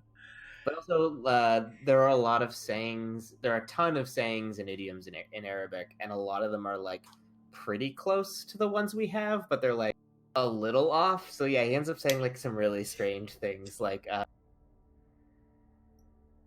And I can't remember any off the top of my head, but they are like pretty glorious. I'll try to get a couple and bring them on stream sometime. That would be fun. Volcano and Felvis Kawadadal is our first matchup here. So the High Elves have dropped like 1,000 TV over the last couple of weeks. I think he says don't rattle the bear sometimes. Instead of don't rattle the cage or don't poke the bear. Don't rattle the cage or poke the bear. Don't rattle the bear. I really like that. Anyway, So- Rats versus Dorfs. We both thought that you would win, and you did. What are you talking about? Fed won because Fed's the Rats. Are we not predicting just- things? Oh shit! I went right to 2A. Don't. Volcano and Felix Quadadal. Not for Science has lost like 500 or 600 TV over the last couple Yeah, I was games. saying on Fed's recap that I think it made his team a better elf team, not given how he plays, but a better elf team in general. So he's going to be what, 1840 against 1980. So he actually gets a wizard if he spends a little bit of cash, right? He's got a natural one turner still. He's got a strength up catcher. He's got a human blitzer. He's got many leap players. I mean, this is going to be a little tough for the Chorfs, but the Chorfs do have a lot of Claw Mighty Blow, and that is very good against Pro Elves. Or High Elves. Yeah, that's true. I mean, if you didn't have 2 Claw Palm and 1 like Claw Mighty Blow, I'd probably go High Elves pretty readily. Oh, the Chorfs can just drop and they probably will. The Chorfs can just drop a Hobgoblin to make the wizard harder. Yeah, because I don't think the High Elves have a ton of money. they have 80k, so yeah, you wouldn't want to. You've got to buy a blitzer still, so you wouldn't want to. No, if this was a game, if this was like a playoff game where you're willing to spend your entire bank and not really care about it because you have to win at all costs, then yeah, buy that wizard. But since it's like week 4 and you probably are going to need to buy new players after you get Chorfed and like Nurgled and stuff, I wouldn't. So yeah, I think Mongoose drops the Hobgoblin, and then it's probably much harder for Not for Science without the wizard. But like that one turner is still a one turner. If he's my favorite thing about this about Not for Science's team is that when we were doing the recap, Fed asked me, "Do you think he buys a blitzer or a thrower first?" Or no, he was like, "What would you buy, a blitzer or a thrower?" And I said, "A blitzer." And he was like, "Really?" And I was like, "Well, I think he's gonna buy a thrower, but I think you should buy a blitzer." And he bought a thrower. So I feel really vindicated. I mean, Not for Science beat me with 2 elves, just to like in week 1 But to you're make this clear. terrible against elves. You're always like, they can't do this. And then That's they do. cheating. Yeah. Then they do it. To be fair, it was a bit of it. Like there was one part of it was my own mistake, and another part was like a little bit of like dice nonsense. But yeah, there were 2 elves on the field at the end of the game, and he won, which was kind of funny. Right, but who do you gonna pick? win? I don't know. It's so hard. I think I like Mongoose, but I'm going to be wrong because every time I vote against Not for Science, I think I'm gonna go for Mongoose as well, just because of the lack of the wizard, and like that one turner the one turner can win him this game, but he's not gonna have any way to really protect it, and it's armor 6 against those Chorfs. If the Chorfs target it correctly, then I think it's gonna be hard for Not for Science. All Stars of Chaos versus Ars Gotia. Didn't we just like watch this? Or no, that was Tess. That was Tessa, the other Chaos team. Yeah, this is a Chaos Mirror, but it's not that Chaos Mirror. So Locus got a team. Chose to get Jump Up on Icy Baby Hammer Time. Is coming up on Piling On, I would guess, given Jump Up. Jump Up is a good skill on Chaos Warriors anyway. They're Agi 3. We talked about this, and I think it's like better than I would have initially evaluated it as. So yeah, he's got a pretty good team. I like Vague Ghoul Pusher as a name. It's got a bit of everything. The weird thing for me this matchup, I would probably go Zeta like normally, but he's actually missing his ball carrier for this, which means he has both 0 bench and no ball carrier. No, I mean I would pick Locus 100% of the time. He's got 1, 2, 3, 4, 5, 6, 7, 8, 9, 10, 11. I guess I thought he had 2 bench, not 1. No, he has 1 bench. They have the same amount of Claw Mighty Blow. They have the same amount of guard. So like it's basically Locus has 1 bench. Zeta has slightly more skills, but Zeta is also missing his ball carrier, and that means he has no bench. Locus could get 1 more bench without giving Zeta anything relevant, and he's at 140k. I would consider it. That's probably a good bench idea. is really going to be bench is going to be the winning strategy here, I think, given that they both have equal amounts of kill and guard, and yeah. So yeah, the team that can withstand the attrition longest is going to do well. And I mean, goats are just very solid linos. It's true. Horns is a really good skill. And even just Agi 3 movement 6 is perfectly serviceable. Yeah, the downside is they're slightly expensive for linemen, but in a mirror that doesn't really matter.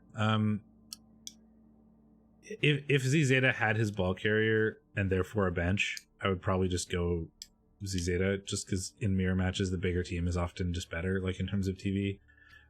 Yeah, but without the ball carrier and no bench, and Locus potentially being able to have 2 and still not giving up any inducements while having a similar amount of kill, makes me want to probably go Locus.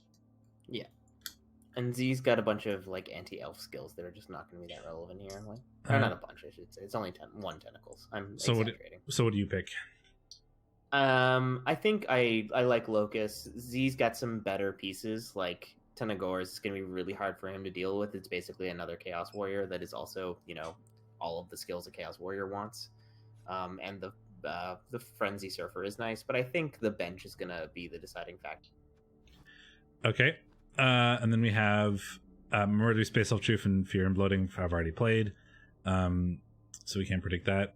Tessa versus me. I mean, I predict Tessa. It's a Chaos team that is better than my Nurgle team, and I'm down like 500 TV. Tessa has 2180. I don't know. You're probably going to dice him to the ground. He's got 2 rookie Chaos Warriors. He's got 2 bench. I have 0 bench. Yeah. I mean, you should lose, but you will probably win. I mean, it's probably going to be a tie, actually. But the good news is I'm 10,000 rotters. I mean, I'm probably going to induce a bribe and like a rotter at least, and then see what I have left over. Maybe a wizard. It turns out 1690 to 2180, so nearly 300 or nearly 400. Yeah, bribe will take me to 300, and then a rotter and a wizard, and then, bribe, rotter, wizard probably. I can take advantage of wizard because I actually have the 2 heads Agi guy now, so I can like potentially do things with that, which is nice. So right. You pick Chaos or Nurgle? I'd pick Chaos. I pick you, Ben. Oh, thank you. You're wrong. The Rowdy Rebel Rousers versus Scooby and the gang. So we've got Travel Scrabble, and we've got Atomics.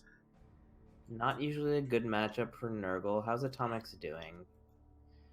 His Nurgle mostly survived. He lost 2 rotters. One of them is Agi busted. It's the dirty player. That's actually a bit unfortunate. And Kitty is such just a big team. No, it's Niggled. Kitty's dead. So he's got 1, 2, 3, 4, 6, 7, 8, 9, 10, 11, 12, 13. So 2 bench. Pretty good. And yeah, such a glorious team.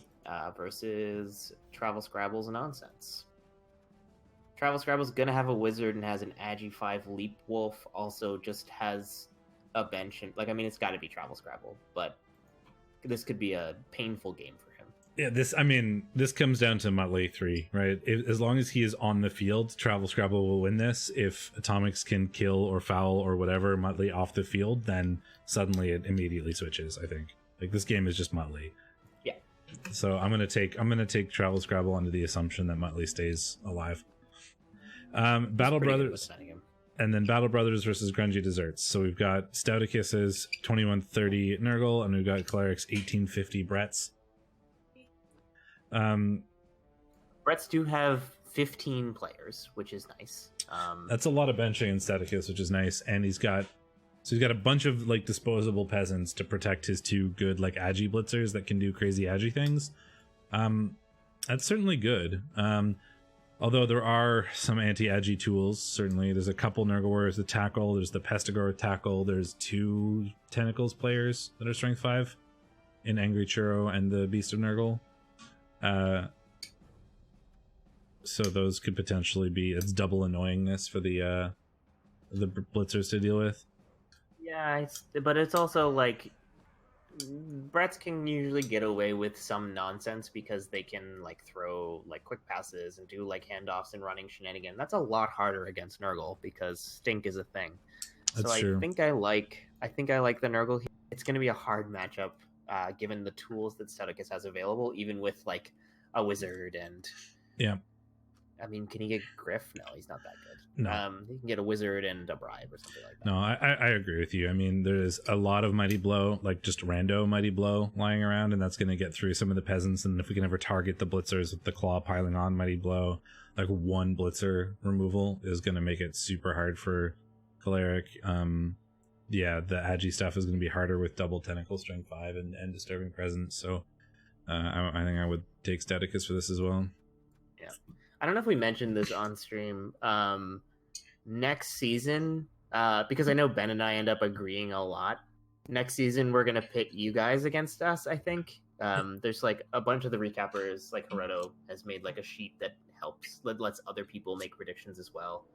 And we're going to do a kind of like contested thing where each of you can submit your predictions for the week and try to beat us at predicting stuff. Yeah, but we didn't really have the idea of doing that until we'd already started, and I didn't want to do it like halfway through the season. So also, we just both don't have any free time right now. So yeah, but even if we do it manually, like just please, if you submit your prediction to me, I can keep track of it, and then we'll see how you guys predict versus us. Could be pretty fun too.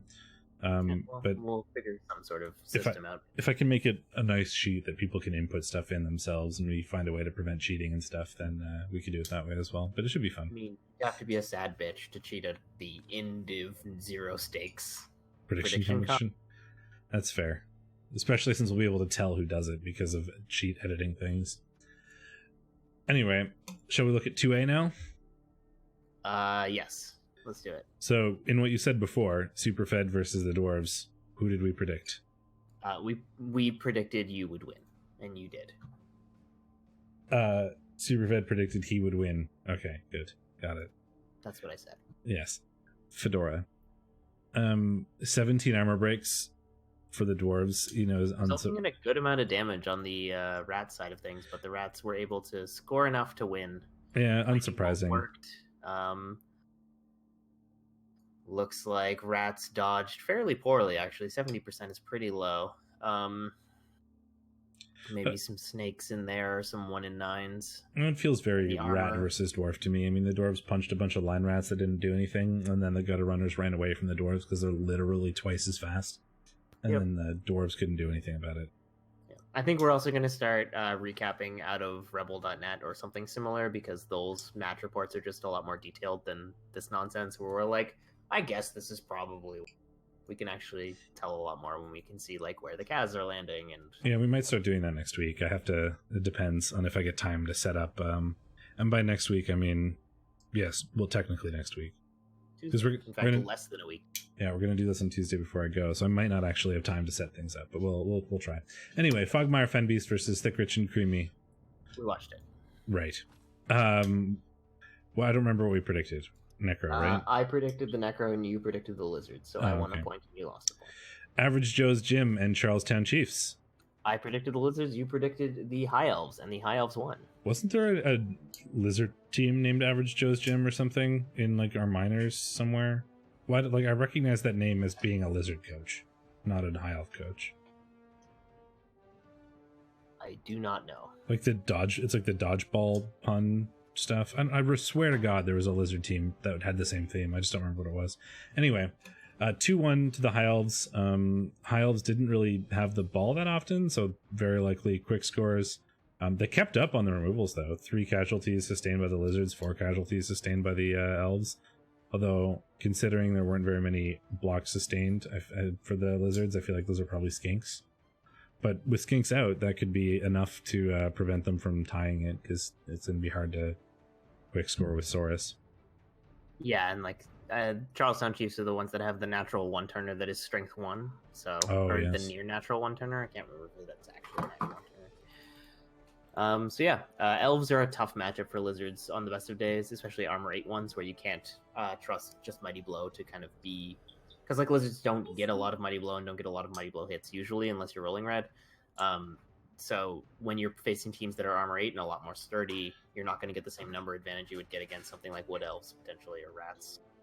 Hypnogaze rolls being made for Average Joe's Gym, so they had Eldril. Yeah. 50-50 on that. Hit. Well, it was also the catchers, I guess. But anyway. Ye Old Guard and Clicheos. What do we predict here? I predicted the Chaos and you predicted the Nurgle, and the Chaos won. Damn it, Fedora. Clicheos have a hit. Air has hit Legend, which is like that's a pretty fast Legend for this. He had hit Legend this game before. He already had stand for him, so.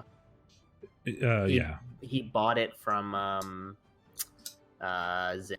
Oh, I was gonna say that's a pretty fast Legend because it's a relatively new team. But if he bought it, that's cheating.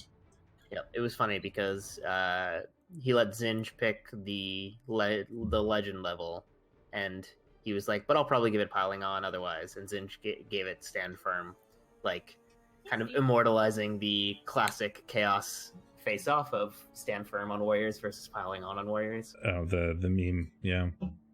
I say meme to make light of like the ridiculous heated argument that some people like to have in Discord. Yeah, the Chaos racial discord is a thing. It's a goblin football game. Why argue, people? Just have fun. So Yield Guard not getting very good armor rolls, failing all their regens. Foul appearance was not really a thing. Chaos just had like really solid dice, it looks like. Yeah, the 4 casualties sustained. More removals. Chaos punching the Necro. Both teams did do a lot of punching. There was also a Wizard, and the Lightning Bolt was successful, which means that probably prevented or created the 2-0, you know. Yeah, either prevented the 2-1 or created the 2 out of a prevented the 2-1 or created the 2-0 out of a 1-0. Yeah, exactly. So yeah, good game for Chuck. Gourmet Governors and Delves. What do we predict? We both thought the Dark Elves would win, and they did not, losing to Lumi. We were both like, we trust Lumi a lot, but Dark Elves are really tough for vampires, and like especially these Dark Elves, and it just didn't. 6 armor breaks seems very low. 6 armor breaks also should include his own bloodlust, so I think Lumi just didn't bloodlust this game. 6 armor breaks, 4 casualties sustained, and 2 KOs sustained. His bloodlusts were above average. He did 7. 86%. But not some of those. There's a lot of pro on this team, if I remember correctly, and 4 pros worked. And if I know Lumi, I would imagine a lot of those pros went to bloodlusts. So like those, yeah, I mean, because it's a safe thing to pro. Yeah, those 7 failures are probably a lot more like 4 bites rather than 7 bites because of the pro fixing it. So that's probably not a whole lot of actual bites that had to be made for the vampires, which is pretty good. Yeah, Hypno Gaze happened a lot, though I know Lumi just tosses it out all the time. There's no reason not to. Yeah, I know. I'm not critiquing that. It's just not all those are probably meaningful, but he did roll well above average on those. That's fair, yeah. Tons of dodges. Jesus Christ. Nearly 60 dodges. Or you mean 5? 50 dodges. Nearly 50 dodges. Oh, I'm looking on both teams. Sorry, the Dark Elves. Sorry, I had the stats up for both. You're like, that's a crazy amount of dodges. I'm like, 5? I didn't know that was a lot. 44 dodges for Dark Elves is still a ton. Yeah, I mean, this is I'm sorry, I'm really, really stupid when I'm sick. That's fair. This just screams like dodge out every player at the end of every turn. Like that's so many dodges. You'd think they'd be punching back more. They did throw a good amount of blocks. Like 31 blocks is not trivial. Yeah, I mean, you'd think that they're not. Dark Elves are slightly punchier than your average elf team, and like even if you were not very punchy, you definitely want to target thralls. Like they're armor 7, and they're required for the vampires to do anything useful. So it looks like there were either a bunch of failed dodges resulting in damage, or Lumi was fouling. Probably both. He definitely has dirty player. Because we see 0 injuries inflicted and 1 KO, but 4 casualties. I feel like every week I'm gonna want to watch Lumi's game, but I feel like that's cheating. We have to look at other people's games. But I wanted to look at this one because I want to see how that 2-1 came about. But well played to the vampires and Luminous. To take that one. Secret Lizard Overlords versus Brick and Mortary. Fiction winning that. The Lizards and you predicted the Orcs, so another point for you. Yay! 13 armor breaks versus 4 armor breaks, so the Orcs certainly doing a lot more punching than the Lizards. in terms of removals anyway. Yeah, I mean, orcs out removing lizards basically guarantees an orc win. Like, they have enough strength to match the lizards like relatively well, especially since they have so much guard lying around as orcs. Yeah, it's usually a terrible matchup for the lizards. I think Fiction was down a couple of players, which is why I doubted him. Or I think I might have just picked it because I was drunk and wanted to give you points. I don't remember exactly. If like one or two of those removals were on a Saurus, that like basically guarantees the game for the orcs. If you get an early Saurus removal, like that just changes the entire game. Yeah, you suddenly have to go into skink nonsense mode rather than like play the game correctly mode, like just by losing like one player. It's quite a swing, certainly. But so Fiction doing well to take advantage of that. Probably had the game in his 1-0 for Orcs spells that like there was a hell of a lot of sitting on the goal line and just controlling the game. So and then we have Orcs versus Khemri. We predicted the Orcs would win, and they did. This was great. We were looking at Two Awesome's team, which I'll show you. We'll pull up in a second after we talk about this. But yeah, let's quickly go into this. Orcs just beat the shit out of the Khemri. 20 armor breaks to 6. Yeah, 12 total removals. 7 casualties. I mean, this Orc team has so much plus strength kicking around and guard that and against a bunch of like rookie Tomb Guardians, like it's not a good sign when your Khemri team is aggressively outstrength. So. The Khemri made 7 for 7 regens though. Oh. So regen kept them alive and in the game, and they made 100% of their regens and 100% of their KO pickups or wake ups and 100% of their ball pickups. There was one of still 100% pickups for Khemri is pretty good. It's true. Wow, what the hell? Seven regens that all worked. Rand went out, but he came back. Yeah, wow. They all got better. Good lord. So pull up Two Awesome's team. It was pretty good because we were Fred and I were going through it, and there's a level up. Oh, he's already played this week's game and he leveled up the plus movement guy. This is interesting. He might be looking to ditch his. He doesn't have a thrower. He has a purpose built thrower. So we were looking at this, and Fed was like, with how much plus strength and like ridiculous, like. That's 2 strength 5 Black Orcs. What the fuck? Yeah. So we were like, you should get a troll. Like, you need line fodder, and you have. Well, Fed said you should get a troll, and I was like, oh yeah, that's a great idea. That's a good idea because you have so much strength that the troll fits with that like really wonderfully, and it's a really good like disposable line piece, and it's fairly cheap-ish at 110k. It's not that bad. And you're already bloaty as hell anyway. So and you don't really have a whole lot of like idiot linemen that you can put on the line. Exactly. So rather than just buy a bunch of line orcs, like the troll probably fits your game plan a lot better. And then he immediately bought it like before the recap was even over. Yeah, buy 2 linemen is to throw in the line to give you that 3 lino like LOS. That's 100k. Buy 1 troll, it's 110, and now you have 3 strength 5 guys. Like, and he's regen, so he's not thick skull, but he's more likely to stick around in the long run. Yeah. And that's so much like annoying, hard to shift strength, and against like teams that aren't particularly punchy or aren't particularly guard heavy, even on defense, you can just be like strength 5, strength 5, strength 5. Good luck blocking me. Enjoy. Like you can stack the line and just prevent LOS blocks against teams that either don't have strength or don't have guard. Especially once you get that troll guard, like his first level, unless it's block, will be guard. Yeah, and if it was ever relevant, you could totally just fire this guy. If you didn't, like, if it was going to be the difference between a wizard and not, I'd just fire him. Man, this Orc team is terrifying. It's disgusting. I love Sacrificial Green Boy being the least sacrificial player I've ever seen. Like, if we can predict like players to go to playoffs now, I think I want to take. We actually were doing a bit of that because Fed was like, "I'm putting you on the spot. We're picking playoff coaches now." Too awesome. What do you think Nimble Green Boy takes? Super Fed, big check. I wouldn't. So the only problem with making him a surfer, which is my initial thought, is that he doesn't have strength access for stand firm. Well, I don't know what he rolls. What did he roll? I mean, even if it's a normal, I'm talking about if it's a normal. If it's a double, you have to go guard. I think he's just another blitzer now, and that's great. Like line arcs always get guard. That's just the thing. If he didn't. Yeah, I mean, I would have liked it to have wrestle first, to be honest. Yeah, if that was Line orcs wrestle, are then basically your only opportunity to get wrestle on orcs, and it's kind of nice to have sometimes. you did, Archangel. Sorry.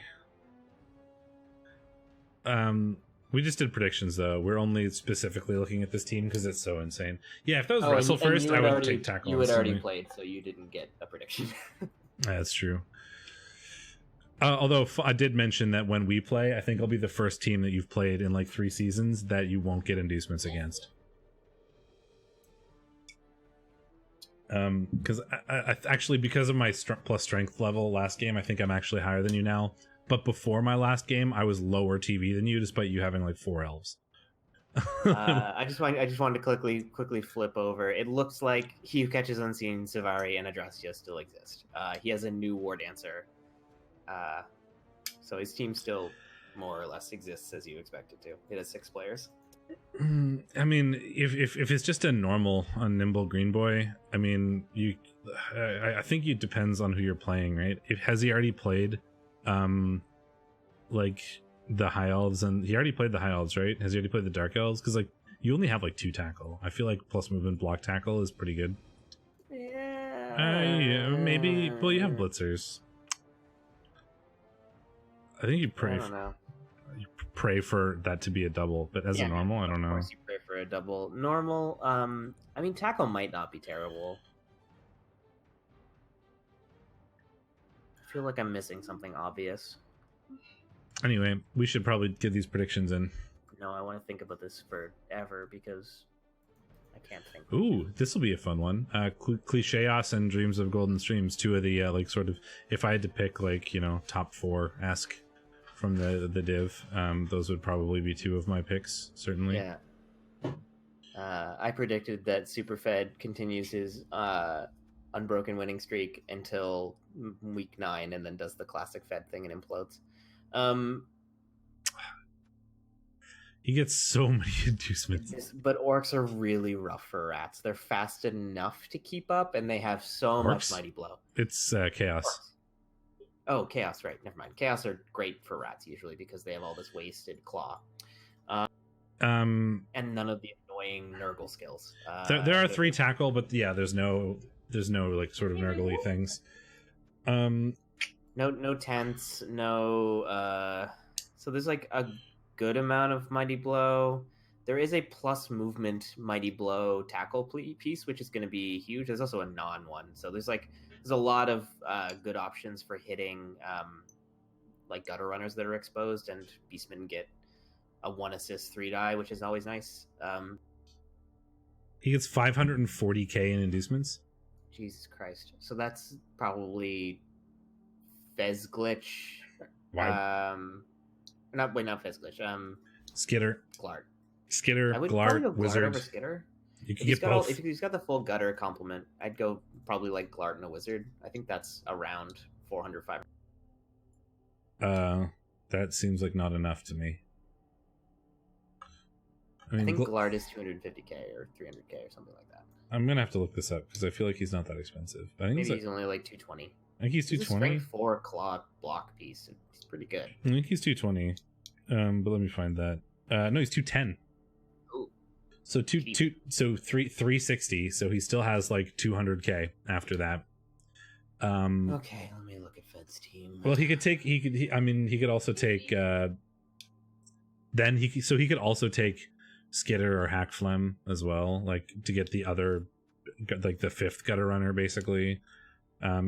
I mean, he could take Fez Glitch to be annoying, but I don't think it's going to be a good choice because. All right, so Big Chuck does have Sure Hands and Kickoff Return and plus movement, which is very nice. So he's not going to be easily exposed, barring a 1 in 9 from the ball. So like that kind of rules out a likely backfield nonsense play.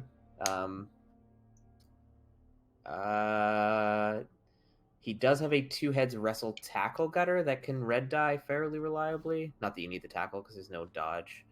So Fed doesn't have a lot of unfair tools. The Agi 5 Leaper is, of course, amazing with wizards, so that's going to be 1 steal probably.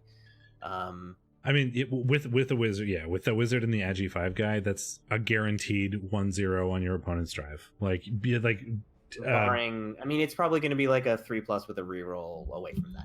I mean, I'm pretty confident in saying if you're Big Chuck, you can go into this game assuming it's gonna be 1-0, like at some point, or you know, the equivalent of, right. If Superfed goes first, it'll be 1-0, and then you might score. But Fed does not have a sturdy player, so definitely don't take a bribe.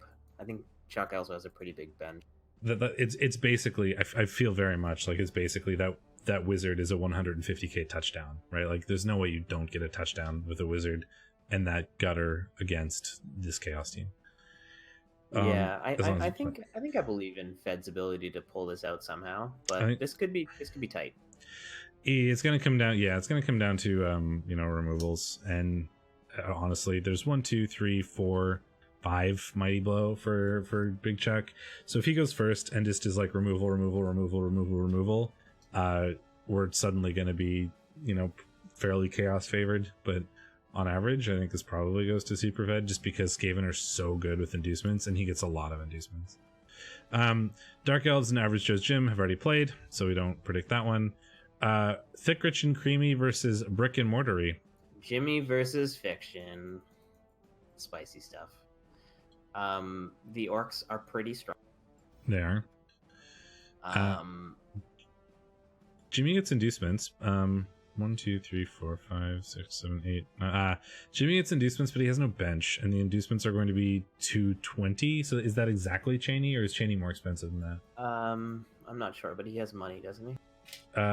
Cheney's 240. So if he wants Cheney, he's gonna have to spend 20k of his 50k, which is a little scary. But down the block fend zombie, which is block guard fend zombie, which is unfortunate. So he's only gonna have 2 guard. I think this is going to be a fairly tough matchup for him. El Padrecito is back, but he's AV busted and niggled, so he's just a walking smack me sign. Not that that'll matter. As we pointed out, blitzing El Padrecito is a way to dub skull into killing yourself. Yeah, sorry, Jimmy, but I feel like this is going to be pretty hard. Fiction. There's just so many niggles kicking around. Like, all of your best positionals are niggled. So a lot of strength, a lot of guard, a lot of block, not much of a bench. So if there's any removals, which there's probably going to be at least one because of the niggles, you're going to be down players. Though it must be said, Fiction doesn't have a good blitzing Mighty Blow piece. He actually doesn't have any blitzer with Mighty Blow. Yeah, I feel like it's very much going to be, but even then, it's going to be very much like if you've watched our previous recaps, like Professor Chaos School of Orc, which is like, here the whole crap load of strength 4 with guard and block, like enjoy trying to walk through it. And yeah, with something like Elmer, Xenon Bloom, the strength frenzy tackle juggernaut blitzer as like a safety. Yeah, I buy that. Because you don't need to commit that many orcs to outstrength Necro, and Elmer is perfect for hunting down these blodge wolves. So yeah, and he's got, you know, the troll and the plus strength black orc, and then 3 other guard black orcs. I think it's certainly not impossible for Jimmy, but I think he almost wants more inducements. Like if he could get like a wizard and Cheney, then he'd probably be better. But I don't think Cheney is going to be enough. Yeah. Then we have Cogs of War versus Bring Out Your Undead. So a 003 team versus a 003. Cat, you're doing it again. Good time. I can't see because there's a cat in my way. But it's, I don't see her on your camera. Is she like just out of frame? Probably. She's standing on my keyboard and now underneath my microphone. And she's doing that thing where the cat tail is in front of the screen.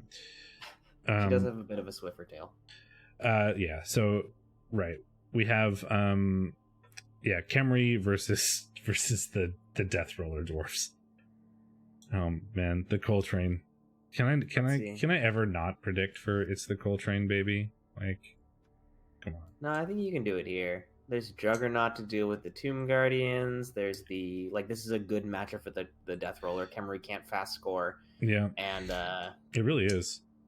And who's at home? Okay, so it's the dwarves. So the dwarves get a free bribe too, which of course means that the Khemri can foul, but it means the death roller sticks around for 2 full drives. Yeah, I think the big thing really is like Khemri are so dependent on their Tomb Guardians to be a good team. Like the big strength of Khemri is here's 4 strength 5 players that have Nega trait, and all of Rand's just don't have any skills because they all have been recycled recently. One now. This is, I think, his first game going in with 4 Tomb Guardians. I mean, his throw raws are certainly really good. He's got Who Made You King, who's a good blitz raw, but like the one good blitz raw is not going to be enough against, you know, armor 9 thick skull block everywhere. Like you cannot rely on removals to do anything here.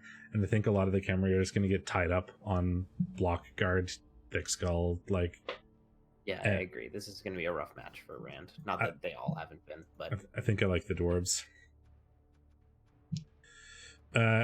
Fogmire Fenbeast versus Meanest Greenest Boys have already played. How much inducements does he get? He gets 240. Not enough for one of the spicy Tomb Guardians. No, because he's like 400k. Yeah, because he's amazing. He's like strength 6 wrestle break tackle or something like that. Oh no, Setek is the strength 4 wrestle break tackle guy. He's also the Blitzra. Yeah. Isn't there the Ramtat the third? Ramtat the third is 380k. What does he have? He's strength 6. I don't remember what his like skills are. I can check, I guess. But he's strength 6, movement 5. Trying to figure out what it is. He's got 5 is just a regular. But oh no, they're 4. Movement 4, right? I'm thinking. So he's plus movement, plus strength, break, tackle, mighty blow, wrestle. I think.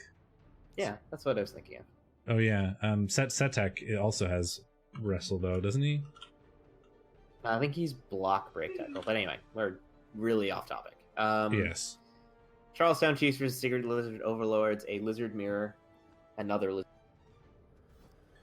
Well, mirror match is generally the bigger team, kind of in general, unless it's a team that like really relies on inducements like Skaven or Elves or something.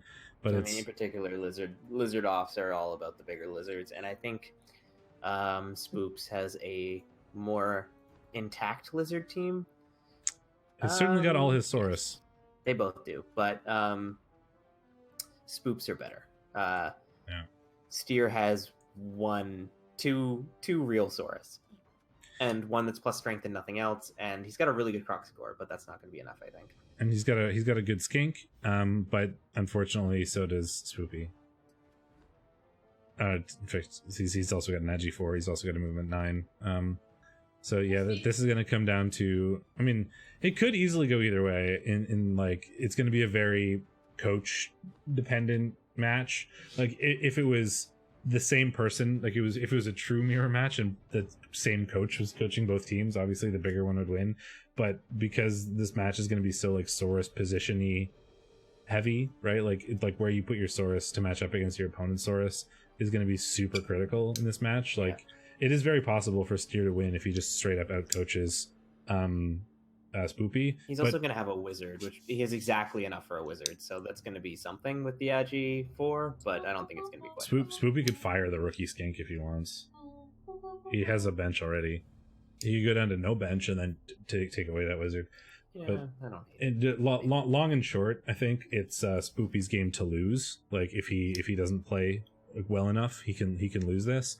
But you know, in a mirror or in a vacuum, I would take Secret Lizard Overlords. Gourmet Governor, so Lumi versus Yield Guard. So Nurgle versus Vamps. Vampires is fascinating. Fascinating question mark? Yeah. I mean, so Nurgle. Both of the developed thralls are gone. Taco and Gazpacho have had a rough go of it. Gazpacho is Agi busted and armor busted. Taco is Agi busted. So the big thing for me really is that Nurgle don't like, the biggest problem with Nurgle is how slow they are and how like teams that out Agi them also generally outspeed them. Normally vampires don't outspeed Nurgle because vampires are also very slow, but there are 2 movement 7 vamps and a movement. Wait, no, there's a movement 7 vamp and a movement 7 thrall. No, there's 2 movement 7 vamps and a movement 7 thrall. Yes. Movement 7 does help a little bit. The strength up is nice. There's a lot of guard on the Nurgle, but there's one guard on the Thrall, which is pretty much all vampires need. They're just making like surgical hits. They're not trying to stand and fight. Yeah, hypno gaze. You know, the Nurgle are slow enough that they're going to be doing cages and grinding forward while trying to target thralls.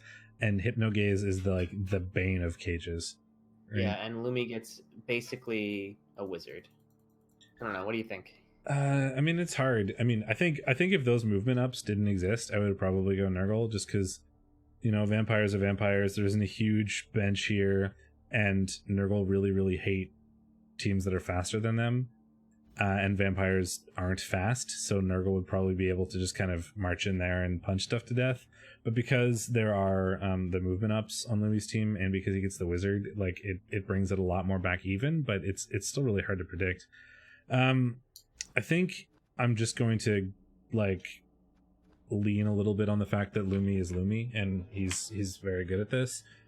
To tip that slightly in favor of Luminous for me, but I think it's like a 60-40 probably thing. But like, since we have to pick a team, I'm going to pick Luminous, and let it be known that I'm picking Luminous just because I know more about him than Yayo, and I think Lumi's very good. More than like team things. If that was not Luminous coaching those vampires, I'd probably pick the Nurgle. Yeah, I mean, I'd love to disagree with you for a contentious pick, but I also think Lumi is favored here. And that's going to be that, I think, right? I suppose we should look at the leaderboards, because we haven't done that, and we didn't do that for one either, but we'll take a look. So keep in mind that there's a couple games that have been played, so Meanest Greenest Boys and Average Joe's Gym are a bit higher than they probably should be otherwise. Superfed could easily take first in the division with a draw or a win here. Well, he has to take a win, but yeah. I mean, maybe the touchdown differential is better, but... Okay, he could stay in contention for the top with a draw, but he would take it with a win. A win here would be really good, also because it cuts Big Chuck out, who's in third. So. Yeah, that was going to be the next point, is that if Big Chuck wins, he goes to the tied for first spot. So it's a pretty big match between those two. Duberman and Lumi can also be within striking distance with a win. Jimmy Burrito, a win would put him in striking distance. We're still a little early in the season to have major leaders, so there's a lot of very close teams here. Unfortunately, Rand and Orevert not doing so well so far, but there's still plenty of season left, and I mean, everybody else still has a shot. We're not very far into the season yet, and since we missed Div 1, I would like to go back and look at their leaderboard too. Who's played in Div 1? Totally. Archangel, Voltrex Vanguard, Fear and Bloating, and Murdery Space Elf Troop. So Fear and Bloating is artificially at the top as well. Travel, Scrabble, Not for Science. Div 1 is really polarized. There's a lot of like 3-0 teams, and there's a lot of 0-3 teams. So Travel, Scrabble could jump up. Not for Science could jump up. Why did I vote against Not for Science? I'm changing my vote. I'm voting for Not for Science. Okay. Stouticus also doing very good. There's 4 teams with 3 wins so far. Ramesset, Mongoose, both very close on their heels. And then we fall into the pack of like Nurgle and Chaos, apparently, with Atomics, Tessa, Zeta, myself in a row there. I'm not doing so well, but I wasn't expecting to do well this season with what my team looks like. Yeah, Ramesset is a bit artificially high because he's also played his 4th game. Like Mongoose, if he wins, could pass. Like Mongoose's game is really important. Who is Travel Scrabble playing? He's playing Atomics, the Red Rebel Rousers, who is in the middle of the pack. So, I mean, that's important if Atomics can get an upset, but less important that way. And Grungy Desserts are playing Choleric, which is a pretty easy-ish, well, not an easy game for them, but it's certainly not their toughest opponent I think they're going to face. Stouticus is a good team for that. Unfortunately, I wouldn't be surprised to see Stouticus at the top of the div next week. So maybe like Stouticus and Travel Scrabble. I mean, it could be. I agree with that. Down at the bottom, Archangel and Motley have played, so they're at the bottom currently, so they're not gonna move up this week, which is unfortunate. But they join. They're just ahead of Cleric, who hasn't been doing so well this season either, but we're still very early. But Locus and myself can jump out of and Zizeta and well, Locus and myself, I should say, can jump out of this 0-win pack with a win this week. Often has like a rough start at the beginning of the season, and then the number of times he's been like near the bottom at the start, and then like rises up to almost playoff contention. He like just takes a little bit to build up steam, I think. I honestly feel the same way. Like I know 100% that I was not playing. Like, this sounds very excusey, but I know for a fact that my first couple games this season I was not playing at full potential. Certainly, like I hadn't played at all over the break, hadn't played at like 0 Blood Bowl games for several weeks before starting it, so I was pretty rusty. I feel like I'm a lot more in the groove now, like especially after my game against Stouticus last week. I think it was an entertaining game, and I really don't like watching my own games on these recaps, but it was probably worth taking a look at if I was somebody else. And I did stream it, so if you want to watch the VOD, go ahead and take a look at that. But yeah, I think the second half in particular was a pretty good example of why sometimes you choose plays that are like suboptimal statistically for strategic reasons, right? Like, technically this play is more likely, and it accomplishes what this play also does, which is harder to do with these dice, but I end up in a better position or a less bad position when I fail or whatever if you do it this way. And there's a lot of those choices for me in the second half, and I think it's kind of cool to hear or to talk about those, which is what I did on the stream. So I think that was kind of cool. That second half made me feel a lot more in Blood Bowl like mindset. So I feel like I'm coming back. So maybe we'll get some wins in the next couple weeks, but who knows? My team is not particularly great. It's a little bit better now. Anyway, let's bring up the title screen.